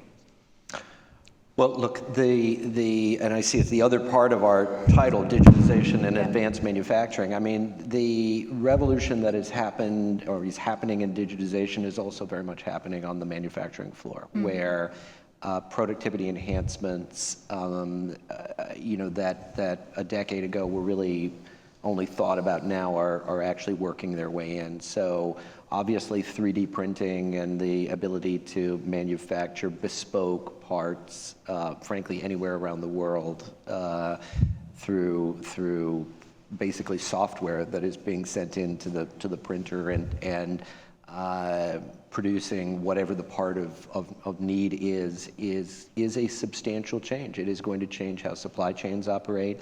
It is going to ultimately change how manufacturing operations operate. We are at the early days. It is not something where I would say tomorrow or a year or even 5 years from now that you're going to see major manufacturing outfits disappear. But I do think it's going to be a change, and I think ultimately it's going to be a good thing. It's going to enable consumers to get exactly what they need faster and probably at a lower price point. So it is an important change. It's something that the US, the German, frankly, every major industrial economy that's in the high-tech manufacturing business is going to have to adjust to. Mm-hmm. And speaking of sustainability as well, because this is absolutely. Yeah. I mean, you're not going to be flying parts around the world. You're going to be manufacturing them. They're going to be moving through electrons effectively to localized production. So I certainly think you're going to. That's simply an example. I think you're going to be able to combine advanced manufacturing and digitalization, you're going to have much more efficient manufacturing operations around the world. And that's, again, great for sustainability, great for efficiency, great for ultimately the end consumer.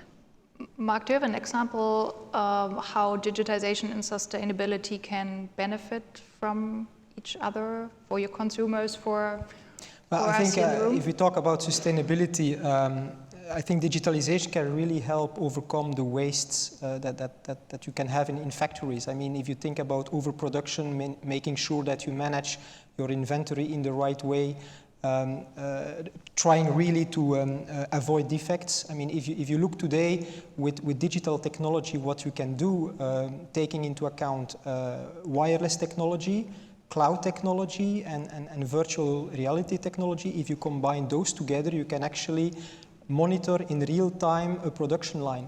And when the artificial intelligence sees that there is a defect somewhere, can immediately interact and make sure that this defect gets solved. So this kind of things is really something that we will see more and more in the future. Of course, if you take this into account, you also have to think about the consequences for the people working in the factory. It's about reskilling them, but it will also change the jobs. So we might probably have less people working in factories than today as years move on, meaning that people need to be reskilled, but it can also bring many other possibilities in terms of labor substitution that we have to assess. And I think these are risks to be mitigated upfront. We will see a change in labor. We will have labor substitution, but as industry and governments, we also need to make sure that we can mitigate those issues in advance, making sure that we have the right policies to address this. So I got you right that Nokia, for example, is already preparing its workers for this development, or is it just like a scenario for the far future? I think that many people start thinking about that, and we as Nokia as well, and we would be calling indeed people having factories, but the industry in general, to think about evolution of workforce. Because the fourth industrial revolution will really bring that as a critical issue.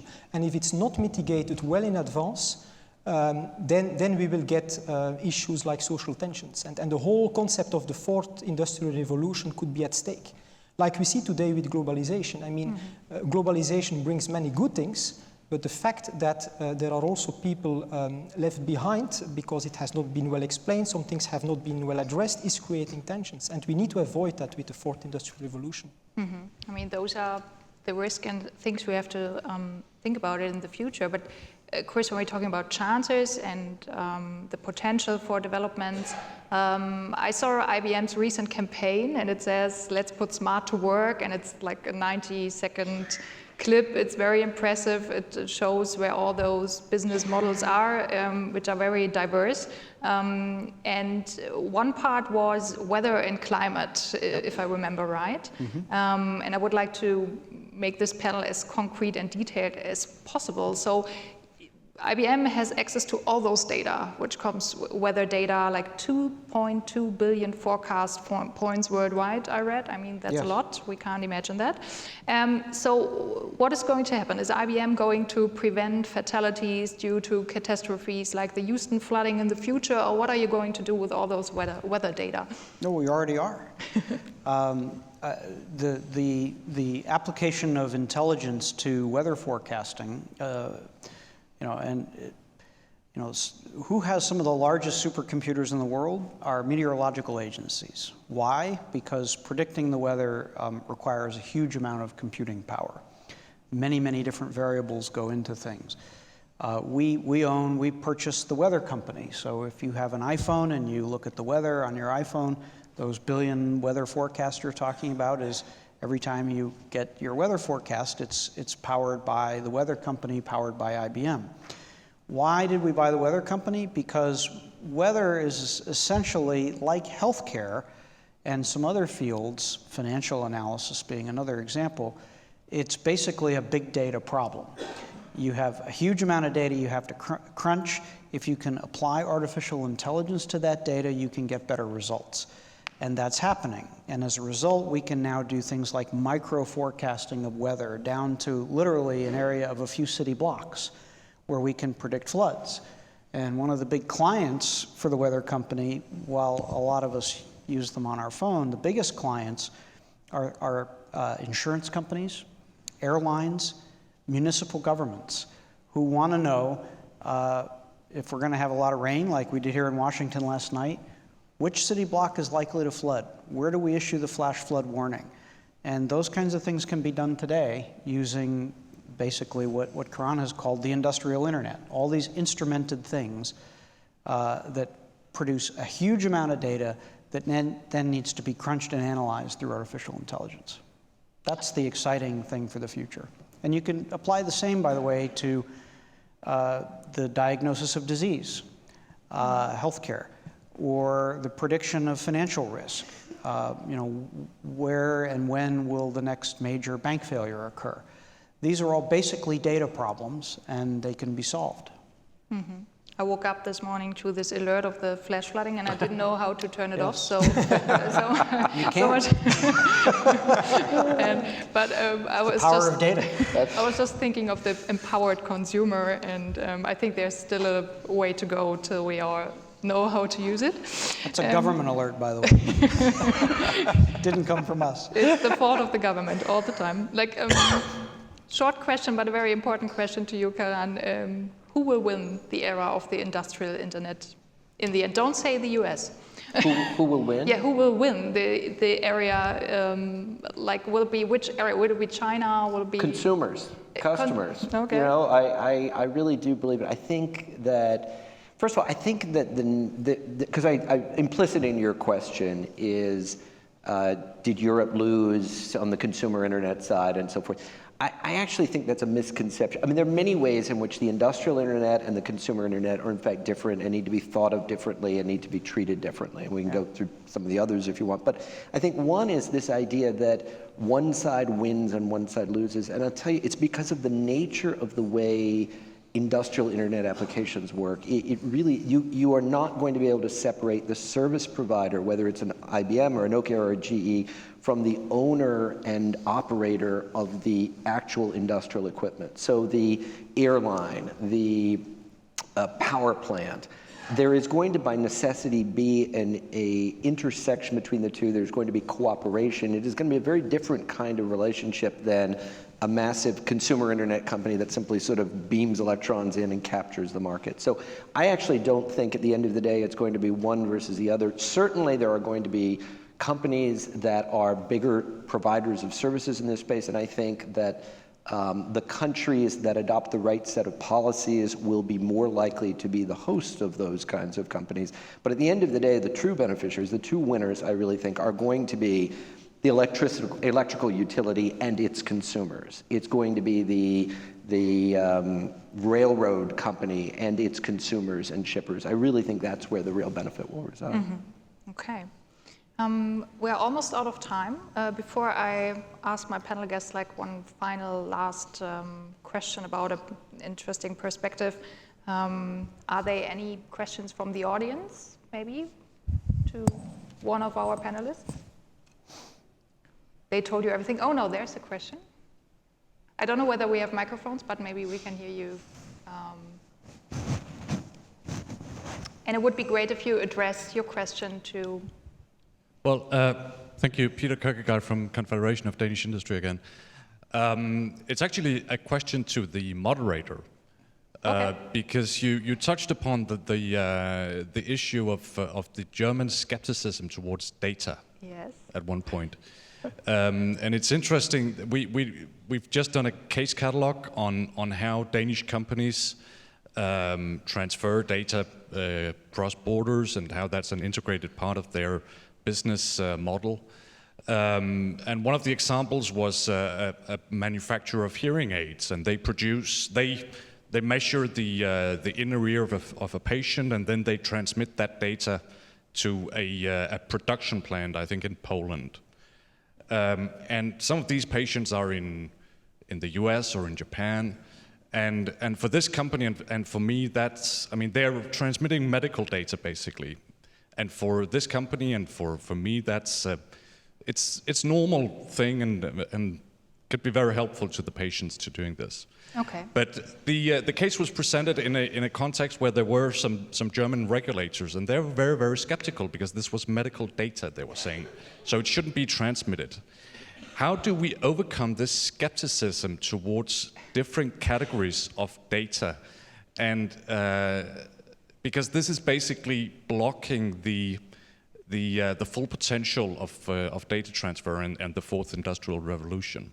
I have to ask Angela Merkel for this, but, but I'm not sure whether she would answer this question.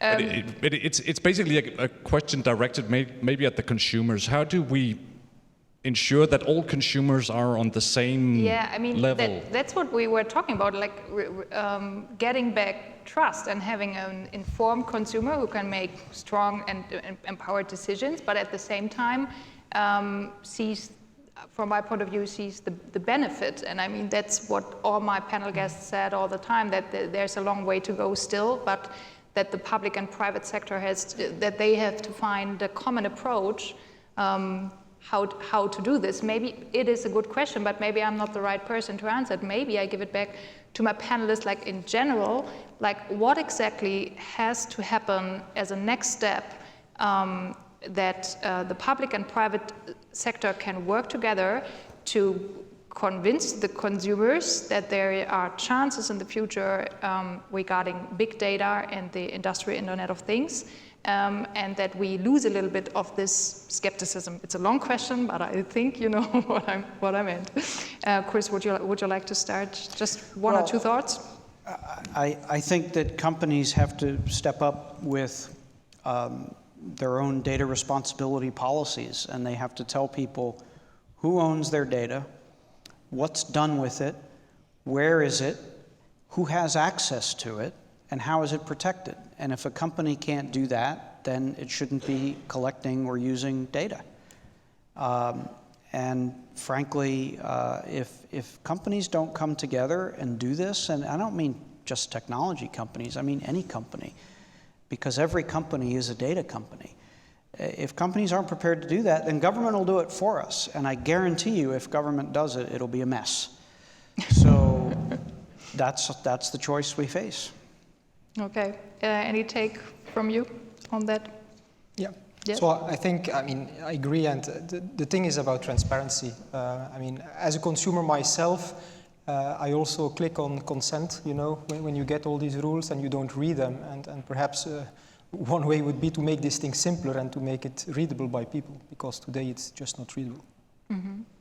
I certainly don't disagree with that point, but I do think that, again, I go back to this point of distinguishing between the consumer internet and the industrial internet. So it is one thing to capture data that is often not anonymized, right? So there's one thing to capture data for the purpose of being able to target advertising or target something else. It's another thing to capture data off of, let's say, an MRI machine that is anonymized and that comes back for the purposes of being able to tell if you see a dot this big, is that a malignant tumor or is not a malignant tumor? And you do it over not just one, but you do it over millions of people to be able to make that determination. Or to be able to say, this aircraft engine, when it's slowing down by a certain amount, it's being misoperated and it's more likely to result in a failure. Those are things I think consumers can get their heads around and say, yeah, I understand, that makes sense. That's not targeting me. That's trying to create a better, safer world out there. And that's somewhat different, I think, than some of the challenges we've seen. So I'm not disagreeing with the need to get data policies right, but it seems to me at the end of the day, what's at stake here, what's ultimately at risk, I think many consumers can sort of get their heads around, okay, I can understand why they would want to do that with the right protections. That makes sense. We're almost out of time, so last question to all three of our panelists. Let's keep dreaming here in this room. Maybe artificial intelligence will help to cure cancer one day, or make our oceans plastic waste-free, or have the fully automated facility.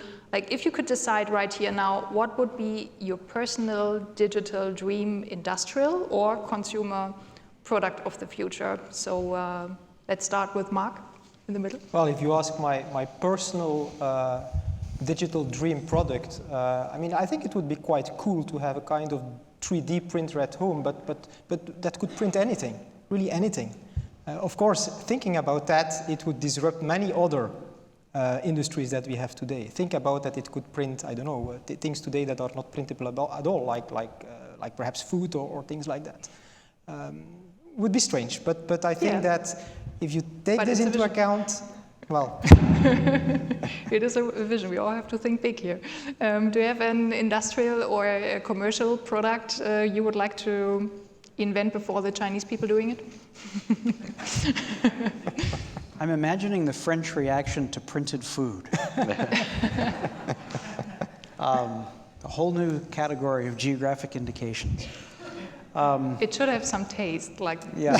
So this, well, you mentioned artificial intelligence. We're only just beginning to see the benefits and the potential of artificial intelligence. Our view is that it's better to talk about it as augmented intelligence. That is, AI should be enabling machines to help humans make better decisions, not replacing human judgment or decision making.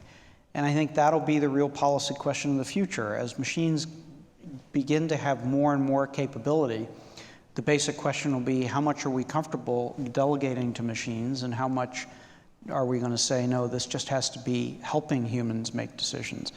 And so for me, the future of that debate is the most exciting. Mm-hmm. What would be your industrial or commercial vision? So I'm not going to go to a specific product because there are, frankly, a lot of exciting things out there right now, but rather the vision that I have is of what we've been talking about, addressing some fundamental inequities and real problems in the world. And one that's very close to our heart and my heart is what we call energy poverty. There are 1 billion people in the world who don't have access to electricity. And by virtue of that, children die, people don't get educated, businesses don't get started. The ability of what we're talking about here, of what our companies are doing, if brought to fruition, are going to allow cheaper electricity to be produced in emerging markets around the world, in sub-Saharan Africa. Now, the challenge will be, can we make sure that that cheaper electricity ultimately results in greater penetration, greater growth there? But right now, some of the most expensive electricity you have in the world is in some of the poorest regions of sub-Saharan Africa. If this technology, if what we're talking about works and it addresses that problem, that would be my dream. Mm-hmm. Those are great words to finish our panel. Thank you very much for being here today, and thanks to the US Chamber, and thanks to the wonderful audience. Enjoy your evening. Thank you.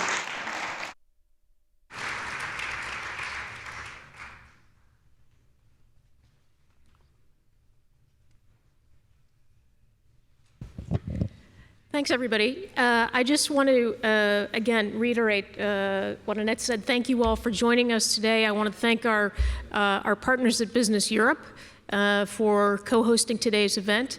It is our good fortune now to invite you to the reception just next door, where I understand we will have something called the Transatlantic Julep. Now, I have no idea what that is, but I think it involves alcohol. So why don't we all head that way? Thank you very much.